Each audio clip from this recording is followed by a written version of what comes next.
All my dear masters for you మీకోసం ఛానల్కు స్వాగతం సుస్వాగతం. ముందుగా మన గురువు గారైన శ్రీ బ్రహ్మఋషి పితామహ పత్రిజీ గారికి మన గురుమాతకు నా ఆత్మ ప్రణామాలు మాస్టర్స్. ఓకే మాస్టర్స్, ఈ రోజు మన ఛానల్కి సీనియర్ పిరమిడ్ మాస్టర్ గారైన శ్రీలక్ష్మి గారు మాడుగుల నుంచి వచ్చారు మాస్టర్స్. మేడం గారు చెప్పబోయే టాపిక్ నా ధ్యాన అనుభవాల గురించి చెప్పబోతున్నారు మాస్టర్స్. ఓకే మాస్టర్స్, మేడం గారికి వెల్కమ్ చెప్పుకుందాం. Okay madam, please welcome madam, continue our session madam. Thank you madam. ధ్యానాన్ని అందించిన సుభాష్ పత్రిజీ గారికి, పరమ గురువులందరికీ, వీర జయశ్రీ మేడం గారికి, నా కన్న తల్లిదండ్రులకి, భగవద్గీత నేర్పించిన సీతాకుమారి గారికి, ధ్యాన మిత్రులందరికీ నా ఆత్మ ప్రణామాలు, శతకోటి వందనాలు. నా పేరు శ్రీలక్ష్మి. నేను 1986లో జన్మించాను. నా తల్లిదండ్రుల పేర్లు జయమ్మ, శ్రీ సుధాకర్ రావు. మేము ముగ్గురం. నాకు ఒక అక్క, ఒక తమ్ముడు. నేను నెల్లూరు జిల్లా దేపూరు గ్రామంలో పుట్టాను. నేను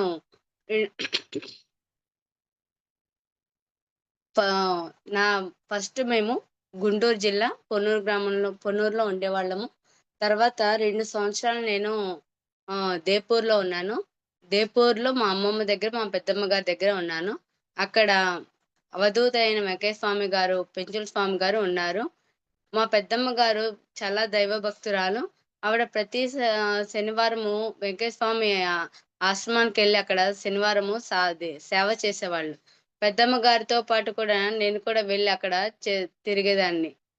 అంటే చిన్నప్పటి నుంచే అవధూతలను నేను అవధూతల దగ్గర చూశానన్నమాట. అవధూతల్ని చూశాను. నేను అందరిలా ఉండేదాన్ని కాదు. చాలా సైలెంట్‌గా, నెమ్మదిగా ఉండేదాన్ని. అందరూ ఆడుకుంటే నేను నెమ్మదిగా ఉండేదాన్ననమాట. మా పెద్దమ్మ గారు చాలా సేవ చేస్తారు. మనస్ఫూర్తిగా చేస్తారు. ఆవిడ తినేది అందరికీను ఏదైనా సరే బాగా సేవ చేయడము, సేవ చేసేవాళ్ళు. పెట్టడం కూడా తనకు ఉన్నంతలో కూడా బాగా సేవ చేసేవాళ్ళు. 2 సంవత్సరాలు అక్కడున్నాను. తర్వాత విశాఖపట్నం మాడుగులకి ఇక్కడికొచ్చి నా విద్యాభ్యాసం చేశాను. తర్వాత నా మిగతా చదువంతా ఇక్కడ మాడుగుల వైజాగ్ డిస్ట్రిక్ట్ మాడుగుల్లో జరిగింది. నేను 2004లో నాది ఇంటర్ అయిపోయింది. 2004లో నేను ధ్యానంలోకి వచ్చాను. ధ్యానంలోకి ఎలా వచ్చాను అంటే 2002లో మా అమ్మగారు కొన్ని అనారోగ్య సమస్యలతోటి కొంచెం అసంతృప్తితో ఉండేవాళ్ళు. ఆవిడ ప్రతి శనివారం గుడికెళ్ళేవాళ్ళనమాట. గుడికెళ్తుంటే అక్కడ ధ్యానం గురించి చెప్పేవాళ్ళు. లక్ష్మీనారాయణ గారిని ధ్యానం గురించి చెప్పేవాళ్ళు. అలాగా విని నెమ్మదిగా దాని గురించి తెలుసుకున్నానంట.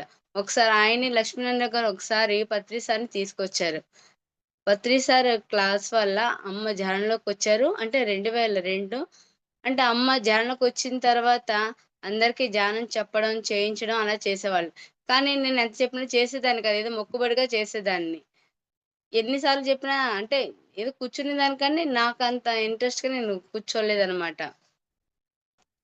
తర్వాత 2004లో లక్ష్మీనారాయణ గారు పత్రి సార్‌ని తీసుకొచ్చారు. తీసుకొస్తే అందరూ మా కాలనీ నుంచి చాలా మంది వెళ్ళాము. ఒక 20 మంది వెళ్ళాము. అందరూ చూసి వెళ్ళిపోయారు. తర్వాత సారు నేను, అమ్మ, తమ్ముడు మమ్మల్ని ఉండమన్నారన్నమాట సార్ దగ్గర. అప్పుడు నేను పాద నమస్కారం తీసుకున్నాను సార్ దగ్గర. పాద నమస్కారం తీసుకుంటే నాకేదో తెలియని స్ ష్ కరెంట్ షాక్ కొట్టినట్టు అనిపించిందనమాట. ఏంటో అర్థం కావట్లేదు. ఏదో తెలీదు. అప్పుడు ఇంకా తెలీదనమాట. అప్పుడు తర్వాత సారు మాట్లాడాము. ధ్యానం చేస్తున్నావా అంటే చేస్తున్నా అన్నాను. అయితే అప్పుడేదో మొక్కుబడిగా చేసేదాన్ననమాట. అయితే ఏమైందంటే నాకు అప్పుడు బాగా జలుబుండేది. ఆ జలుబు తగ్గింది. సార్‌కి అలాగే చెప్పాను. సార్ నాకు బాగా జలుబు సార్. నాకు జలుబు తగ్గిందంటే ఆహా! అన్నారు.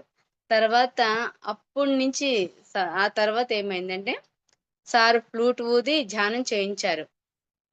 ధ్యానం చేస్తే ఆ రోజు నైట్‌కి ధ్యానం చేశాము. తర్వాత ఇంటికొచ్చాము. ఆ తెల్లారి నుంచి నేను పుస్తకాలు చదవడం మొదలుపెట్టాను. అప్పుడు వరకు నేను ఏ పుస్తకము తాకలేదు. ధ్యాన పుస్తకం అసలు కూడా తగలేదు. ఆ తెల్లారి నుంచి నేను పుస్తకాలు చదవడం మొదలుపెట్టాను. ఫస్ట్ నేను చదివింది 'ధ్యాన జగత్' పుస్తకంలోని పత్రిసారి జీవిత చరిత్ర. నేననుకున్నాను, అది చదివాక నేను పుట్టినప్పుడు 1986లో ఆయన జీతం 50,000. అంత జీతాన్ని ఆయన వదిలేసి, అంత చదువుకున్న ఆయన ఈ ధ్యానం గురించి అందరికీ ధ్యానం చెప్పడం గురించి సేవ చేస్తున్నారు. అంటే ఏమీ లేపోతే ఇంత చేయరు కదా! ఆయన ముక్కుసూటిగా చెప్పింది హింస చూడో హంస పకడో. హింసను వదలండి, హంసను పట్టుకోండి. చిన్న కర్మ చేస్తే చిన్న రోగం, పెద్ద కర్మ చేస్తే పెద్ద రోగం. మనం ఏ జీవినైతే హింసిస్తామో ఆ బాధనంతా ఆహ్, మనం ఆ కర్మలను మనము తీర్చుకోవాలి. అవి అనే మాటలు నాకు మనసులో బాగా తోటలా నాటిపోయినియి. అమ్మో! మనం కర్మ చేస్తే మనము మళ్ళీ తీర్చుకోవాలా? అంత బాధ మనం పడాలా? అని అనుకున్నాననమాట. అప్పటినుంచి నేను ధ్యానం మొదలుపెట్టాను. సాధన చేయడం, శాకాహారిగా మారడము.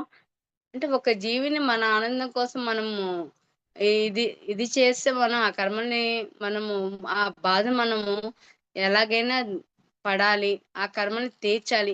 మళ్ళీ ఎన్ని జన్మలెత్తైనా ఆ కర్మలు తీర్చుకోవాలి. ఇంత అవసరమా? మనం జ్ఞానాన్ని పొందాలి. అంటే ఒక జన్మ తీసుకున్నాము అంటే ఆ జన్మ ఎంత గొప్పది. హ్మ్.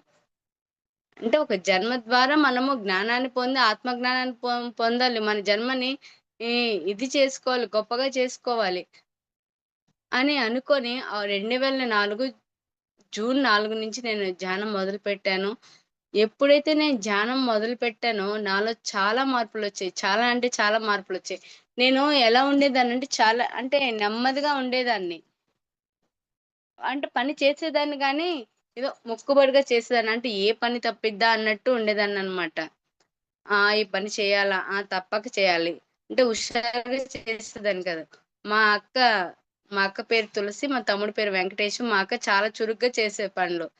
నేనేమో చాలా నెమ్మదిగా చేసేదాన్ని. అయితే జాన్‌లోకొచ్చాక కొంచెం కొంచెం నెమ్మది నెమ్మదిగా నాలో నాలో ఉన్న ఇవన్నీ మైనస్‌లన్నీ నెగెటివ్ అన్నీ ఒక్కొక్కటి నెమ్మదిగా ధ్యానం నన్ను ఆ నెగెటివ్ అన్నీ తీసి మట్టి ముద్దగా ఉన్న నన్ను బంగారు బొమ్మలా చేసింది. అది ఎలా చేసిందంటే, నేను ధ్యానంలోకొచ్చిన కొత్తల్లో నేను చదువుకోవాలని నేను 2004లో ధ్యానంలోకొచ్చాను గదా! అప్పటికి ఇంటర్ అయిపోయింది. ఇంటర్ వరకు చదివాను. తర్వాత ఇంట్లో ఉన్నాను. అది అంటే డిగ్రీ కాలేజీకి మనం చదవడం ఎళ్ళలేక ఇంక ఆపేసాననమాట. వేరే ఊరికెళ్ళాక. అయితే నేను చదువుకోవాలన్న ఇదితోటి నేను ధ్యానం చేశాను. అప్పుడేమైందంటే, ఆ ధ్యానంలో నాకు మా ఇంటి గట్టు దగ్గర ఉన్న గట్టు మీద వినాయకుడు కూర్చొని నాతో మాట్లాడుతనమాట. ఏంటి వినాయకుడు చెప్తున్నాడు నాకు ధ్యానంలో. నువ్వు చదువుకుంటావు అని నాకు చెప్తున్నాడు. ఆ! నేను చదువుకుంటాను. అంటే అప్పటికింకా నాకు ధ్యానం గురించి తెలీదు కదా! ఆ! నేను చదువుకుంటా అని వెటకారంగా అనుకుంటూ ఆహ్, నవ్వుకున్నా అనమాట. అలాగా తర్వాత ఇప్పుడు ఈ 2000 పెళ్ళైన అంటే తర్వాత నేను చదువు పూర్తి చేశాను. అంటే నేను అనుకున్న చదువు పూర్తి చేశాను. ఆ ఇది అంటే ధ్యానం చేస్తే మనం ఏదైనా పొందుతాము. ధ్యాన సాధన చేస్తే మనం ఏదైనా పొందుతాము. ధ్యానంలో నాకు ఫస్ట్ ఎలా వచ్చేదంటే సముద్రపు అలలొచ్చాయి. పెద్ద అల రావడము, ధ్యానం అనే ఆ మాట అంటేనే వెనక్కెళ్ళిపోవడం అన్నమాట. అంటే ధ్యానం అనే మాట చెప్తేనే ప్రకృతి కూడా అంటే స్తంభించిపోతుంది. అంటే అంత శక్తి ఉంది ధ్యానం అని నాకు అలాగ 2, 3 చానా సార్లు అలాగే వచ్చేది. తర్వాత ప్రకృతి మనము ఇలాగ పెద్ద పెద్ద విలయ వికృతాలు రావడం నాకంటే ధ్యానంలో ఈ అనుభవాలొచ్చాయన్నమాట. ధ్యానం అమ్మో! ధ్యానం పేరెత్తకు నాకు చాలా భయం. ధ్యానం చేస్తే అమ్మో! నాకు చాలా భయం అని వి వికృతాలు కూడా వెనక్కెళ్ళిపోతాయన్నమాట. అలా అనుభవాలొచ్చాయి. అంటే ధ్యానం గురించి గొప్పగా నాకు అక్కడ అనుభవంలాగా వచ్చేదన్నమాట.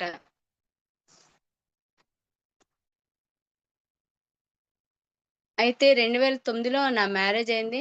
నా మ్యారేజ్ సెలక్షన్ కూడా ధ్యానంలోనే నాకు తగ్గట్టుగా, నాకు సరైన కుటుంబం నాకు ధ్యానాన్నిచ్చింది. అంటే అసలు ఇంతకుముందు అందరూ నన్ననుకునేవాళ్ళు. అంటే పెళ్లి గాకముందు అంటే ఏమైనా చేసుకుంటదా? చేసుకోగలదా? అంటే చాలా నెమ్మదిగా ఉండేదాన్ని కదా! ఇంట్లో కూడా పని చేసుకోగలనా? లేదా? అని అనుకునేవాళ్ళనమాట. పెళ్లయిన తర్వాత నేను చక్కగా ఇంట్లో చేసుకుంటూ, స్కూలుకెళ్తూ నేననుకున్న చదువును పూర్తి చేశాను. అంటే ఇదంతా ధ్యాన సాధన ద్వారానే. చూడండి ఇంట్లో ఒకటి, 2 పనులు చేయడానికే మా ఇదిగా ఇబ్బంది పడే నేను ధ్యాన సాధన ద్వారా స్కూలులో టీచర్‌గా పనిచేస్తూ, ఇంట్లో చేసుకుంటూ, నేను చదువుకునేది బీఏ కంప్లీట్ చేశాను. డీఈడీ కంప్లీట్ చేశాను. ఎంఏ కంప్లీట్ చేశాను. అంటే ఇంత శక్తి మనకెక్కడొస్తుంది? ధ్యానం వస్తుంది. ధ్యానం చేస్తే అన్నీ మనకి ఒక కన్న తల్లి వలె అన్నీ అదే చూసుకుంది. కాకపోతే ఎలా చేయాలి? ధ్యానం ఎలా చేయాలి? మనస్ఫూర్తిగా దాని మీద నమ్మకం పెట్టి మనం ధ్యానం చేయాలి. 2009లో మాకు పెళ్లయింది. 2009 తర్వాత నేను హైదరాబాద్‌కెళ్ళాను. అక్కడ కూడా అంటే ధ్యానం చేస్తున్నాను. ఇలాగ ఒకరి ఎదురుగా చెప్తున్నాను. ఇంగా పరిపూర్ణంగా నేనింకా లీనం అవ్వలేదన్నమాట. ఏదో చెప్పడం, తర్వాత అలాగా చేస్తూ, చేస్తూ ఉంటే ఇలాగ కనిపించిన వాళ్ళందరికీ చెప్పేదాన్ని. అమ్మో! నేను చెప్తే ఎవరు వింటారనేది. అలాగా తర్వాత పెళ్లయిన తర్వాత ఇలాగా మా ఇంటి ఓనర్ గారికి చెప్పాను. ఆవిడ వయసు 55 సంవత్సరాలు. ఆమెకి ఇద్దరు కూతుర్లనమాట. ధ్యానం గురించి చెప్తే, అమ్మో! నాకు భయం, ఇప్పుడు భయం, అప్పుడు భయం అని చెప్పారు. తర్వాత ఆవిడ నెమ్మదిగా కూర్చుంటే 55 సంవత్సరాలు ఆవిడ ధ్యానము చేయడం మొదలుపెడితే, ఆవిడకి ఇద్దరు కూతుర్లనమాట. ఇద్దరు కూతుర్లు ఒకేసారి ప్రెగ్నెంట్స్. ఆ ఇద్దరు చిన్న పిల్లల్ని ఆవిడ ధ్యాన సాధన చేసి, అసలు ఆవిడ 2 గంటలు, 3 గంటలు కూర్చునేవాళ్ళనమాట. సాధన చేసి ఆవిడ ఇద్దరు చిన్న పిల్లల్ని చాలా అంటే ఈజీగా చూసుకునేవాళ్ళు. చిన్న పిల్లల్ని చూసుకోవడం అంటే మాటలు కాదు. ఆవిడ చాలా హుషారుగా చూసుకునేవాళ్ళనమాట. ఆవిడ అనేవాళ్ళు, "లక్ష్మి నువ్వు చెప్పిన ధ్యానం వల్ల చాలా నేను ఆరోగ్యవంతంగా మారాను. నీ ఇద్దరు పిల్లల్ని చూసుకుంటున్నాను. ఇదంతా ధ్యాన మహిమ" అంటే నేను ఎంతో అద్భుతం. ధ్యానం చేస్తే మనం ఎంతో శక్తిని పొందుతాము.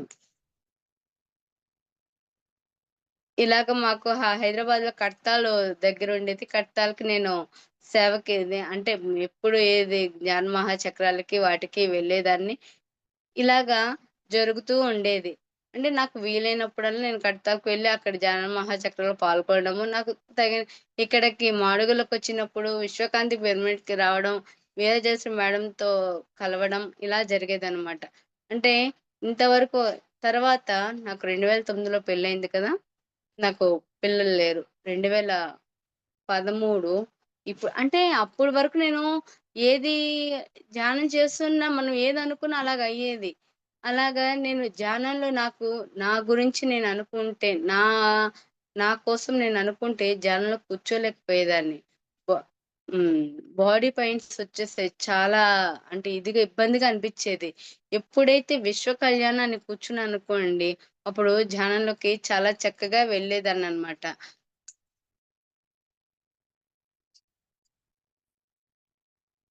అలాగా నాకు 2000 అంటే 13 వరకు ఇలా అయింది. తర్వాత ఒకసారి నేను మా అత్తగారి ఊరికెళ్ళాను. ఊరికెళ్ళాక పిల్లల గురించి అడిగారు.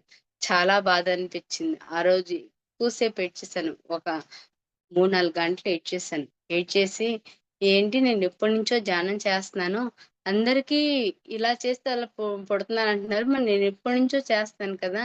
ఏంటి నాకెందుకు పుట్టట్లేదు పిల్లలు అని ఆ రోజు బాగా ఏడ్చేసి అప్పుడు ధ్యానంలో కూర్చున్నాననమాట.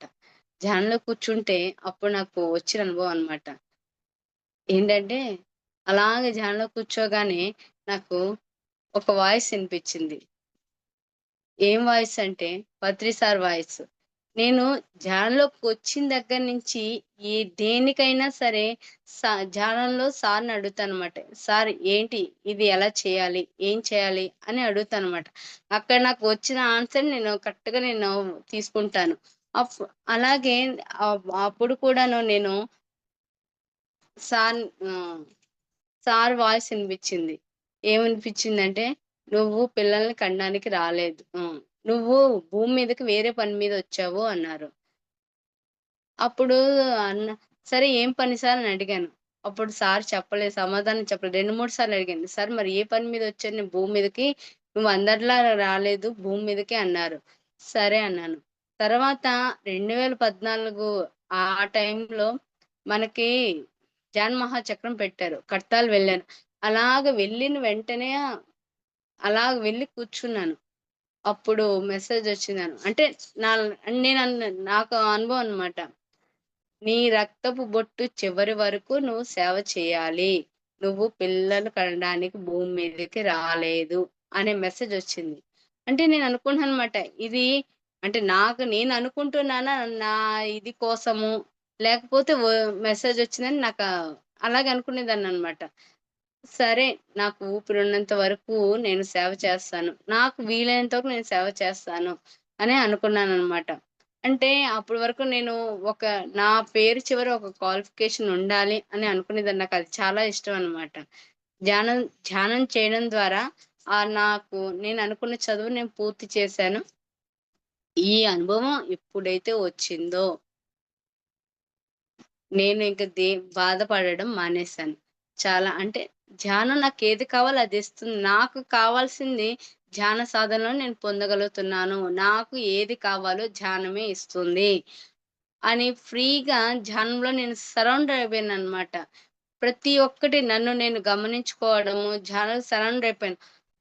ఇంతకుముందు నేను టీచర్‌గా చేశాను. ఇప్పుడు తర్వాత ఈ మార్పొచ్చిన తర్వాత, ఈ అనుభవం వచ్చిన తర్వాత పూర్తిగా అంటే నేను ఒక పని మీదొచ్చాను. నేను దేనికోసం బాధపడకూడదు అని అనుకోని అప్పుడు తర్వాత టీచర్‌గా చేశాను. ముందు గుర్తింపు రాని నాకు తర్వాత బాగా గుర్తింపొచ్చింది. అంటే సాధన ద్వారా అంటే మనకి అంటే ఈవిడ మనకొక గుర్తింపనమాట. నలుగురిలో ఒక గుర్తింపు అందరిలా కాకుండా ఒక గుర్తింపొస్తుంది.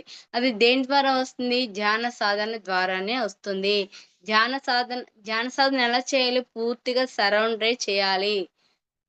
అంటే ఆ! మనం ప్రతి ఒక్క మన మాట కానీ మౌనం చేయాలి. మన వాక్ మనం ఎలా ఆలోచిస్తున్నాం మనం గమనించుకోవాలి. మనం అనుకుంటాము మనం అన్నీ బానే మాట్లాడతాము, బానే ఆలోచిస్తామనుకోండి. మనల్ని మనం గమనించుకోవాలి. మౌనం చేయాలి. మౌనం చాలా గొప్పదండి. మనలో ఉన్న ఫీలింగ్స్ అన్నీ మనల్ని ఎలా ఆలోచిస్తున్నామో తెలుస్తుంది. ఈ అనుభవం తర్వాత నేను ప్రతి శుక్రవారం మౌనం చేసేదాన్ని. అప్పుడు నేను ఎలా ఆలోచిస్తున్నానో అప్పుడు గమనించుకునేదాన్ననమాట. ఫస్ట్ రోజు మౌనం చేసినప్పుడు నాకు అంటే నోరు మూసేసాను గానీ, మనసులో ఎన్నో ఆలోచనలు. రేపు తెల్లారి చెప్పాలి, రేపు తెల్లారి చెప్పాలి అనే ఇదిలో ఉండేదాన్ని. అలాగ 2 వారాలు చేశాను. 2 వారాలు చేస్తే ఇదేంటి మౌనం అంటే నోరు మూయడం కాదు, మనసులోని ఆలోచనలు కంట్రోల్ చేయడము అని అనుకోని మూడో వారం తర్వాత నెమ్మదిగా ఈ ఆలోచనలు నెమ్మదిగా కంట్రోల్ చేయడం జరిగింది. అంటే ఇదంతా ధ్యాన సాధనే అండి. ధ్యానం అంటే మనం ధ్యానం చేయడం ఒక వంతు, మనల్ని పూర్తిగా సరౌండ్ అవ్వడం, మనలో మనల్ని గమనించుకోవడం ఇది ఒక వంతండి. ఇలాగ చేశాక చాలా అంటే మంచి పేరు ఆ స్కూల్‌లో కూడా చాలా చేస్తారు. మంచి పేరొచ్చింది. అంటే ఇదంతా ఏంటి ధ్యాన సాధన చేస్తే అందరూ అనుకుంటాం కళ్ళు మూసుకుంటే ఏమవుతది అని. కళ్ళు మూసుకుంటేనే మనలో మనం ప్రయాణించగలుగుతాము. ఆ విశ్వకాంతికి, ఆ శక్తికి మనం కనెక్ట్ అవుతాము. మనల్ని మనం శుద్ధి చేసుకుంటాము. ఆత్మజ్ఞానాన్ని పొందుతాము. ముఖ్యంగా మనం ఏం చేయాలంటే శాకాహారులుగా మారాలి. ఒక జీవిని హింసించడం ఆపేయాలి. ఆ జీవిని హింసించేటప్పుడు అది ఎంత బాధపడుతుందో ఆ కర్మనంతా మనం అనుభవించాలి. నేను ఈ నా అనుభవం నేనెందుకు చెప్తున్నానంటే ప్రతి వ నా నేను అనుభవించింది ఏంటంటే, అందరూ శాకాహారులుగా మారాలని నా తపన. ఎందుకంటే, మనం అనుకుంటాము, మన దె రుచికి నోటి రుచి కోసము ఒక జీవిని హింసించడం, మళ్ళీ ఆ బాధను మనం పడడం అనేది, అది చాలా కర్మలు మనం చోటు చేసుకుంటున్నాం. మనం ఎన్ని కర్మలు చేసుకుంటే అన్ని జన్మలెత్తాలి. అంటే అంత బాధని అనుభవించాలి. నేనదే అందరికీ చెప్తున్నాను. నా అనుభవం ద్వారా నేను చెప్పేదేంటంటే, అందరూ శాకాహారులుగా మారాలి. హింసను తగ్గించాలి. మనలాంటి తోటి ప్రాణులు కూడా ఆనందంగా ఉండేటట్టు చేయాలి. ఆనందమయంగా ఉండేటట్టు చేయాలి. ఇలాగా ధ్యాన సాధన చేయడం ఇలా అవుతుందండి. ఒకసారి శివరాత్రికి నేను కడతాల్ వెళ్ళానండి. అక్కడ ఇలాగే గురువుగారు అన్నారనమాట. మహాతల్లులు, బంగారు తల్లులు ఇలాగా వాళ్ళు మాంసం తినరంట కానీ, ఇంట్లో వచ్చిన వాళ్ళందరికీ మాంసం వండి పెడతారంట. రకరకాల రుచులతో వండి పెడతారంట. ఇది ఎంతవరకు కరెక్ట్ అని అడిగానమాట. ఫస్ట్ వరుసలో కూర్చున్న నాకు చెంప మీద చెల్లును కొట్టినట్టు అనిపించిందండి. ఇంగంతే. ఆ రోజు నుంచి నేను అంటే చే తినడం 2004లో మానేసాను గానీ, 2014 ఆ టైంలో నేను వండడం కూడా మానేశాను. మా మా ఆయన గారు కూడా నాకు అందుకు సపోర్ట్ చేశారు. నేను సరే మీ ఇష్టం అని అన్నారు. మా అత్తగారు వాళ్ళు కూడా అంటే నేను ముందే చెప్పాను నాకు చాలా ఇబ్బందిగా ఉంది. నేను చేయలేను అంటే, నా మాటకు వాళ్ళు గూడా గౌరవం ఇచ్చి ఏమనలేదు. అప్పటినుంచి ఇంట్లో కూడా నేను చేయడం ఆపేశాను. అంటే నేను అందరూ అనేవాళ్ళనమాట. ఇదేంటి ఇలాగ చేస్తే అని. అంటే నేను చెప్పేదాన్ని. ఎంత చెప్పినా సరే వాళ్ళకి ఇదయ్యేది కాదు. కానీ అందరూ శాకాహారులుగా మారాలి.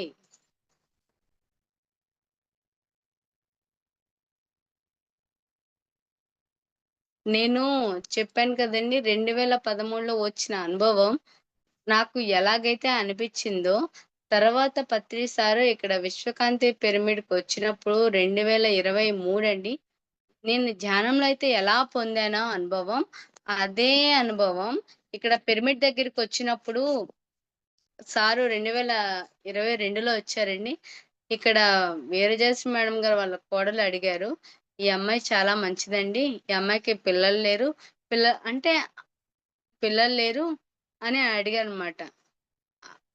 అడిగితే అన్నారనమాట. ఫస్ట్ సారి అన్నప్పుడు ఏమీ చెప్పలేదు. రెండోసారి అడిగినప్పుడు కూడా ఏం చెప్పలేదు. మూడోసారి అడిగారంట. అప్పుడు ఆవిడ సారు చెప్పారనమాట. నాకు 2013లో ఏ అనుభవం అయితే వచ్చిందో, ఆ మాటలే ఆవిడకి చెప్పారు. ఆవిడ ఆ విషయం నాకు చెప్పలేదు. నేను ఆ రోజు అంటే యాక్చువల్‌గా నేను ఆ రోజు హైదరాబాద్ వెళ్ళాల్సింది. అయితే సారొస్తున్నారని నేనిక్కడ విశ్వకాంతి పిరమిడ్ దగ్గర ఉండిపోయాననమాట. ఆ సాయంత్రము ఆవిడ మా అమ్మగారికి చెప్పడము, అయ్యే మాటలు నాకు చెప్పడము. అంటే నేననుకునేదాన్ని ధ్యానంలో నా కోసం నా ఆనందం కోసం నేను అనుకుంటున్నానేమో అని అనుకునేదాన్నమాట. అయ్యే మాటలు నాకు ఓహ్! మా అమ్మగారు నాకు చెప్పడం, నా ఒళ్ళంతా గూస్ బంప్స్ వచ్చినట్టు అనిపిచ్చిందండి. అంటే నేననుకున్నాను అంటే ఇక్కడ భూమి మీదకి నేను మామూలుగా రాలేదు. ఒక కార్యక్రమం మీద వచ్చాను. సేవకొచ్చాను అనే విషయం నాకు సార్ ద్వారా అంటే ధ్యానంలో నేను తెలుసుకున్నాను. సార్ నోటి ద్వారా నేను తెలుసుకున్నానండి.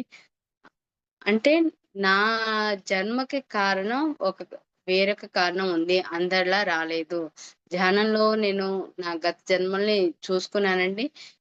ఆహ్, గ అంటే ఆ గత జన్మలో కూడా నేను కొన్ని కొన్ని విషయాలు అంటే ఒక జన్మలో నేను డాక్టర్‌నయ్యి ఆ రక్తం చాలా మందికి అబార్షన్స్ చేశానండి ఒక జన్మలో.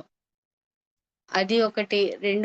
రెండో జన్మలో మా మామయ్య గారు అన్ ఆయన పాముల్ని కొట్టేసి ఆ మంటల్లో వేసేస్తున్నారు.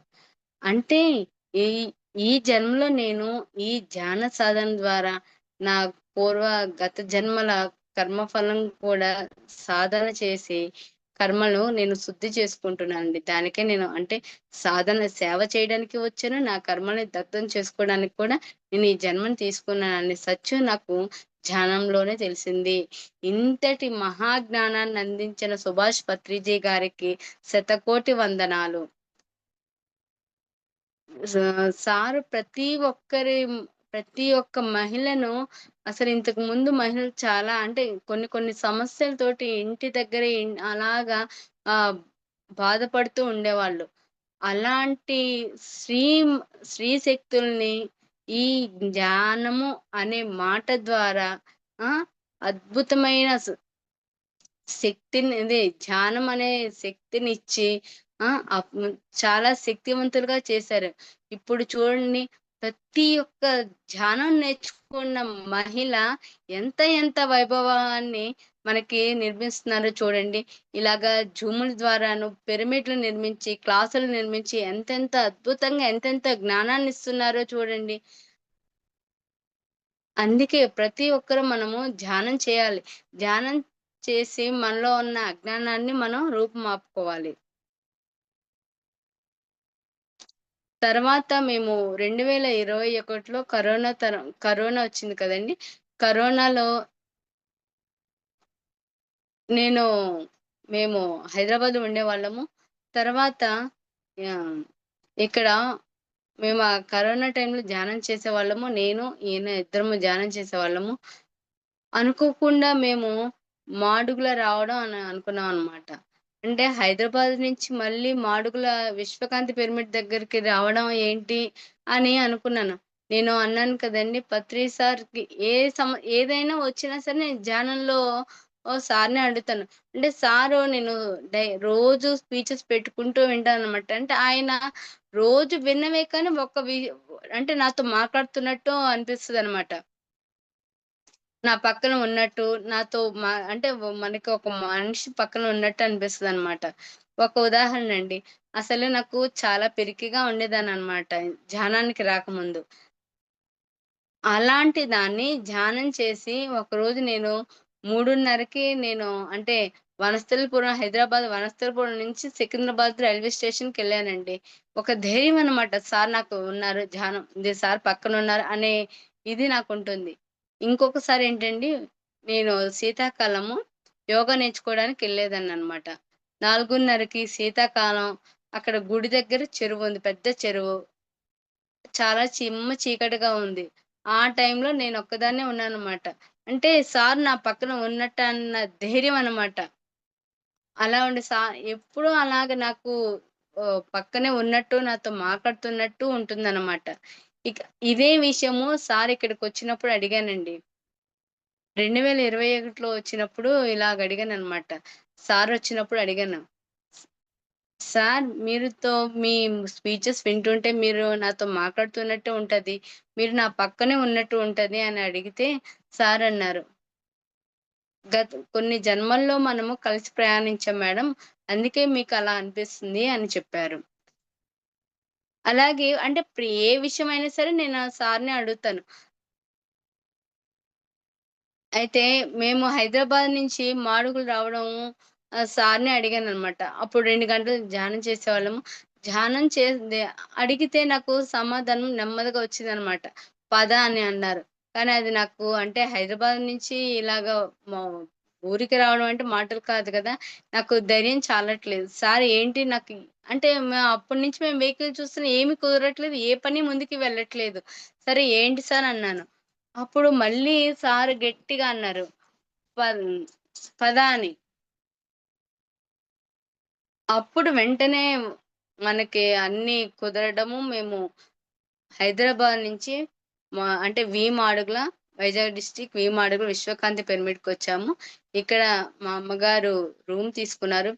రూమ్ ప పిరమిడ్ కట్టేటప్పుడు రూమ్‌లు కట్టారు.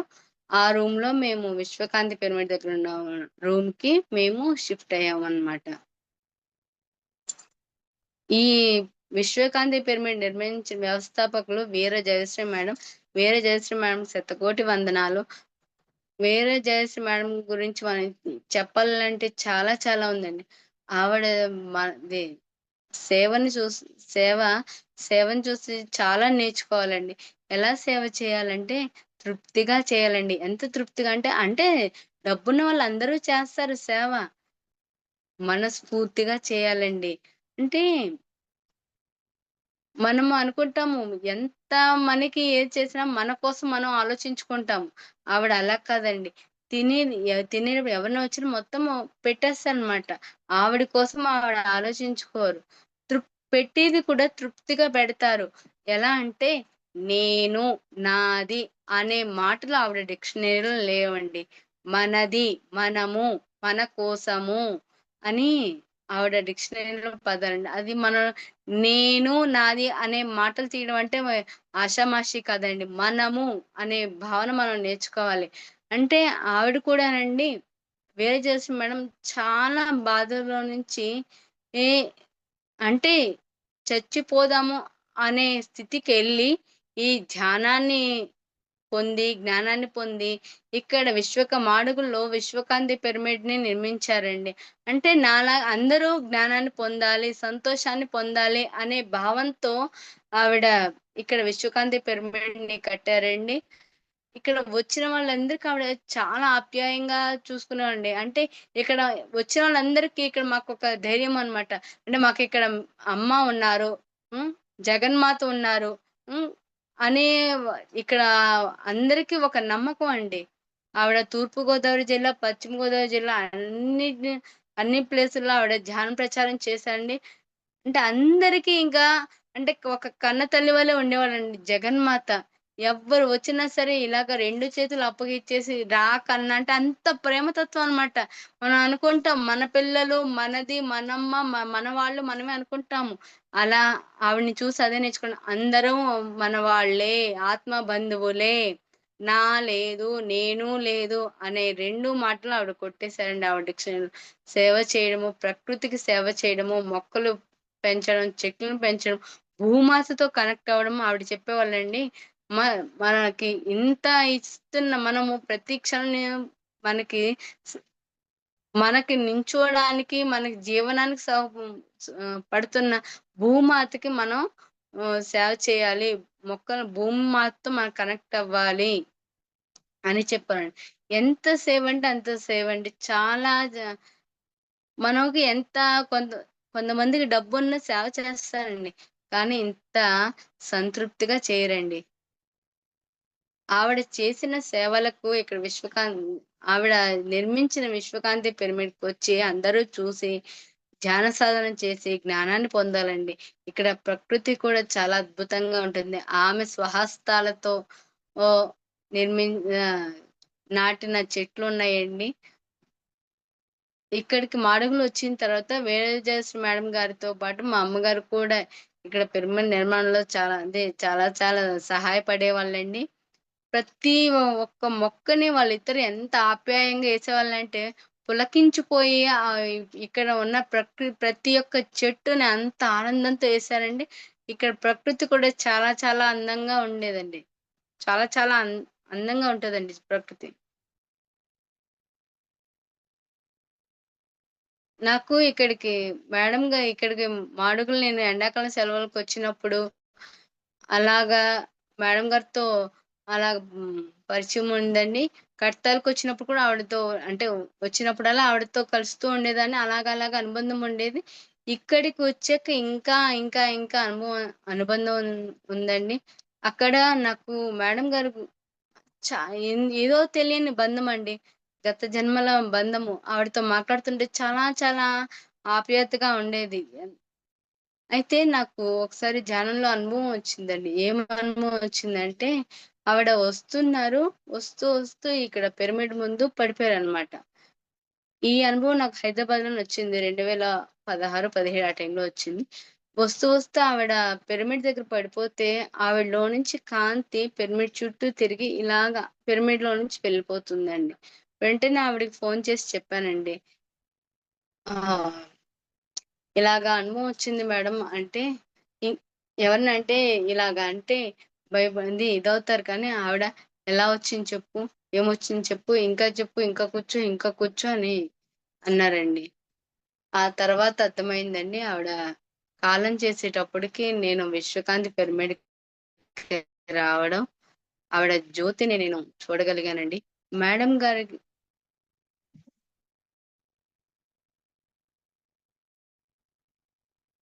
చూడడం జరిగిందండి. ఒకసారి నేను, మా అమ్మగారు అంటే నేను ధ్యానంలోకొచ్చిన కొత్తల్లో నా ధ్యాన అనుభవాలు రాశాను.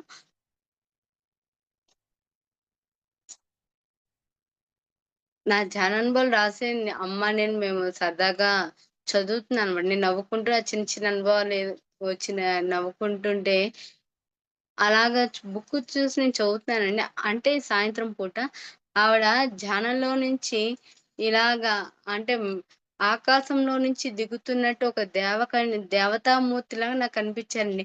తీరా చూస్తే మా ఇంటి ముందున్నారు. అంటే నాకు ఆ అనుభవం పొందానండి సాయంత్రం పూట వీరజయశ్రీ మేడం గారి గురించి. అంటే ఆవిడ ధ్యానంలోనే ఏ చాలా చాలా ఉన్నతికెళ్లారండి. ఇక్కడ విశ్వకాంతి పిరమిడ్ ఫస్ట్ నిర్మాణం మొదలుపెట్టారు. ఇంజినీర్‌లు ప్లాన్ ఇచ్చినా అది సక్సెస్ అవ్వలేదండి. తర్వాత ఆవిడ ధ్యానంలో కూర్చొని వచ్చిన ప్రతి ఒక్కరి చేత ఎవరు ఏ పనికొచ్చినా సరే ధ్యానం చేయించి, పరమ గురువుల ఆదేశం మేరకు ఇక్కడ విశ్వకాంతి పిరమిడ్‌ని నిర్మించారండి. అంటే ఆ ప వ వచ్చిన మేస్త్రి వాళ్ళందరినీ ధ్యానంలో కూర్చోబెట్టి ఇలా కట్టాలని ఆవిడ పరమ గురువుల ఆ సందేశాన్ని ఇక్కడ తీసుకొని ఇక్కడ పిరమిడ్ నిర్మాణం జరిగిందండి. అంత విశ్వకాంతి పిరమిడ్‌కి చాలా ధన్యవాదాలండి. విశ్వకాంతి పిరమిడ్ ముందు ఒక దేవతా వృక్షం ఉంది. అక్కడ దేవతలు బస చేసేవాళ్ళంటండి. పెద్ద మర్రి చెట్టు ఉంది. చాలా ఎనర్జీ లెవెల్స్ ఉంటాయండి. చాలా అద్భుతంగా ఉంటుంది. అందరూ దయచేసి ఈ విశ్వకాంతి పిరమిడ్‌కొచ్చి ఈ ప్రకృతి ఆనందాన్ని పొందాలి. అంద ఇక్కడ ఈ విశ్వకాంతి పిరమిడ్ సూపర్ స్పెషాలిటీ హాస్పిటల్‌గా పేరొందిందండి. అంటే మనము ఎంత సాధన చేస్తే అంత ఫలితాన్ని పొందుతామండి. మన ఫల్ అన్ ధ్యానం చేస్తే ఏదైనా పొందొచ్చు. దేన్నైనా సాధించొచ్చు. హ్మ్. ఉదాహరణకి నా జీవితమేనండి. అసలు నేను ఇంట్లో పని చేసుకోలేను అనుకున్న దాన్ని అంటే నా కాళ్ళ మీద నేను నిలబడగలిగాను. ఏది కావాలంటే అది నేను ఈ ధ్యాన సాధన ద్వారా పొందగలిగానండి. అంటే మనం అనుకుంటాం కళ్ళు మూసుకుంటే ఏం జరుగుతుందని. కళ్ళు మూసుకుంటే అన్నీ జరుగుతాయండి. మన ఆలోచనలు అరికడతాము. మనం ఆనందంగా ఉండగలుగుతాము. వింత విన్ అంటే మనం ఏది చేయాలో మనకి మార్గనిర్దేశకం ధ్యానమండి. అందరూ తప్పకుండా ధ్యానం చేయాలి. ఈ విశ్వకాంతి పిరమిడ్‌లో అండి మనం అంటే పిండి కొట్ పిండి బట్టి రొట్టె అంటారు. మనం ఎంత సాధన చేస్తే అంతే ఫలితాన్ని పొందుతాము. ఇక్కడికొచ్చి చాలా మంది తమ తమ ఆరోగ్యాన్ని చాలా అనారోగ్య సమస్యలు బాగు చేసుకున్నారండి. ఇక్కడ ఒక అబ్బాయి విజయ్ అనే అబ్బాయి వచ్చాడండి. కఠినమైన సాధన చేసి వీల్ చైర్‌లో వచ్చిన అబ్బాయి 6 నెలలు సాధన చేసి వీల్ చైర్ లేకుండా స్టిక్‌తో నడిచి వెళ్ళాడండి.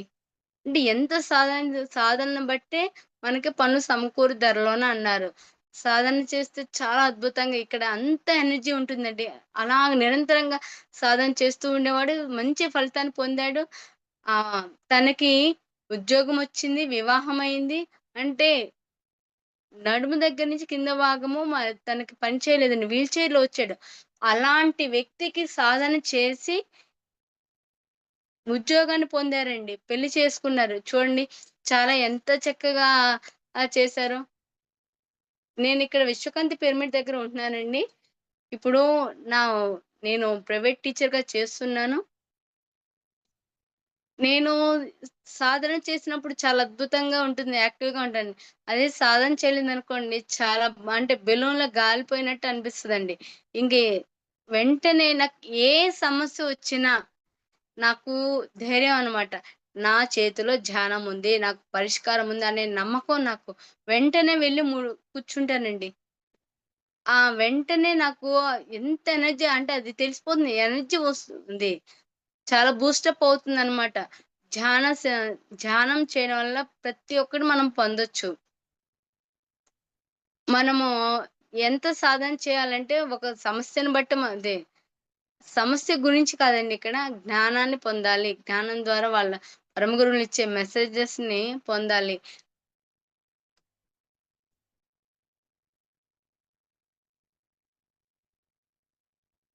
మనము అనుకుంటామండి. సా కళ్ళు మూసుకుంటే ఏమవుతదంటే, కళ్ళు మూసుకుంటే మనలో ఉన్న ఆలోచనల్ని మనం అరికట్టగలుగుతాము. విశ్వంలో నుంచి వచ్చే శక్తిని మనము రిసీవ్ చేసుకుంటామండి. దానివల్ల మనము చాలా యాక్టివ్‌గా ఉంటాము. ఆనందంగా, సంతోషంగా ఉంటాము.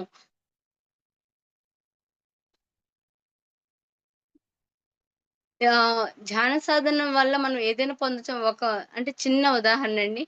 నేను హైదరాబాద్ నుంచి వచ్చినప్పుడు మేము లారీలో మొత్తం సామాన్లు లారీకేసి మేము ట్రైన్‌కొచ్చామండి. అంటే మా దగ్గర 2 జతల బట్టలే ఉన్నాయన్నమాట. మొత్తం సామాన్లు లారీకేసి వచ్చేసాము. సరే, ఆ రోజు లారీ వాళ్ళేం చేశారు, హైదరాబాద్‌లో రేపేస్తాము, రేపు లోడొస్తుంది అన్నారండి. వాళ్ళు మా సామాన్లు ఎక్కకుండా వేరే సామాన్లేసుకొని వచ్చారు. అప్పటికి మేడం గారు చెప్పారండి. 5 గంటలు ధ్యానం చేయండమ్మా అన్నారు. సరే అని చేస్తున్నామండి. అక్కడనే ధ్యానం చేస్తున్నాం. అంటే ఏదైనా మనకి కావాలి అంటే 5 గంటలు అంటే మనకి ఉన్న ఎక్కువ జ్ఞానం పొందాలి అంటే, ఎక్కువ శక్తిని పొందాలంటే ఎక్కువ ధ్యానం చేయాలండి. ప్రతిసారి చెప్పిందేంటంటే ప్రతి ఒక్కరు ఎవరి వయసు ఎంతుంటుందో అన్ని నిమిషాలు కూర్చుంటే చాలు అన్నారు. కానీ మనకి దాన్ని బట్టి మనకెక్కువ జ్ఞానం పొందాలి, శక్తి పొందాలి అంటే ఎక్కువ సాధన చేయాలండి. అయితే అప్పటికే మేము అక్కడి ధ్యానంలో ఉన్నాము. ప్రతిరోజు చేస్తున్నాము. అయితే మేమొచ్చి 3 రోజులవుతుందండి. సర్వము ఆ లారీలోనే ఉన్నాయి. మా దగ్గర 2 జతల బట్టలు మాత్రమే ఉన్నాయి. అయితే వాళ్ళు పంపిస్తామన్నారు. విజయవాడ వరకు వచ్చిందండి లారీ. విజయవాడ నుంచి లారీ డ్రైవర్ మమ్మల్ని "మేము రాము. మాకు డబ్బులివ్వలేదు, ఇదివ్వలేదు. నేను సామాన్లు తేవట్లేదని" అన్నారండి. ఎలాగ? ఏం చేయాలి? సర్వము అందులోనే ఉన్నాయి. అయితే నా చేతిలో ఉన్న ఒక్క ఆయుధమే నా ధ్యానము. ధ్యానం ద్వారానే నేనేదైనా పొందగలను. ధ్యానం చేస్తేనే మనకేదైనా లభిస్తుంది అని నేనేం చేశానంటే ఆ రోజు హ్మ్, ఉదయం 2 గంటలు కూర్చున్నామండి. కూర్చోగానే విజయవాడ నుంచి ఫోననమాట. సరే బయలుదేరుతున్నాను. ఎక్కడుందో చెప్పండి. అంటే 2 గంటల తర్వాత విజయవాడకొచ్చి ఆపేశారండి. ఆ 2 గంటల తర్వాత కొంచెం తుని వరకు వచ్చిందండి. మళ్ళీ ఫోను. నేను మీరు నాకు వాళ్ళు డబ్బులివ్వలేదండి సరిగ్గా. నేను తాళలేను. లోడ్ తాళలేను అని చెప్పారండి. మళ్ళీ ధ్యానంలో కూర్చున్నాను. 3 గ 3 గంటలయిందండి. అంటే కొంతవరకొచ్చింది. నర్సీపట్నం అనే వరకొచ్చింది. తర్వాత 3 గంటలు కంప్లీట్ అయ్యాక లారీ డ్రైవర్ ఏమన్నారంటే ఫోను జేసి, "నేనిక్కడ సామాన్లు వదిలేసి ఎళ్ళిపోతున్నాను. నాకు సంబంధం లేదు. వాళ్ళు మీరు చెప్పిన అడ్రెస్ లోపలికుంది. నాకు సంబంధం లేదండి. నేను రావట్లేదు" అని చెప్పారు. సర్వం అందులోనే ఉన్నాయండి. తర్వాత మళ్ళీ ఇంకొక గంట కూర్చున్నాను. ఇంకొక గంట కూర్చున్నాను. ఇంకొక గంట కూర్చోగానే ఆహ్ అనకాపల్లి వరకొచ్చారండి. అనకాపల్లి వచ్చే వరకు ఇంక నాకు ఇక నేను లోపలికి రాలేనండి. వాళ్ళిచ్చిన అడ్రెస్ వేరు, మీరు చెప్పింది వేరు అని అక్కడ వదిలేసి ఎళ్ళిపోతానని మాటండి. తర్వాత ఇంకొక గంట కూర్చున్నానండి. ఇంకొక గంట కూర్చోగానే అతను కామ్‌గా మేము ఉన్న అడ్రెస్‌కొచ్చేసి, సామాన్లు తీసుకొచ్చి, మేము పెట్టిన భోజనం తినేసి చక్కగా వెళ్ళిపోయారండి. చూడండి మాస్టర్స్ అసలు అంటే ధ్యానము ఎంత గొప్పదో చూడండి. అంద అన్ నేను నా అనుభవం చెప్పడం ద్వారా ప్రతి ఒక్కరు ధ్యానం చేయాలని కోరుకుంటున్నాను. శాకాహారిగా కావాలని కోరుకుంటున్నాను. మనలాగే తోటి జీవులు కూడా ఆనందంగా ఉండాలని కోరుకుంటాయి. వాటి ఆనందాన్ని, వాటి జీవితాన్ని మనము తీసే హక్కు ఎవ్వరికీ లేదు. కబ్ మన చిన్న కర్మ చేస్తే చిన్న రోగం, పెద్ద కర్మ చేస్తే పెద్ద రోగం. ఇలాగ మనం నాకు తినేది ఎందుకు చెప్తున్నానంటే, మనం ఎన్ని జన్మలైనా సరే మనము ఆ కర్మల్ని తీర్చుకోవాల్సిందే. దయచేసి అందరూ శాకాహారులుగా మారండి. ప్రతి ఒక్క జీవిని మనలాంటి జీవులుగానే భావించి ఆనందంగా ఉండడానికి ప్రయత్నించండి.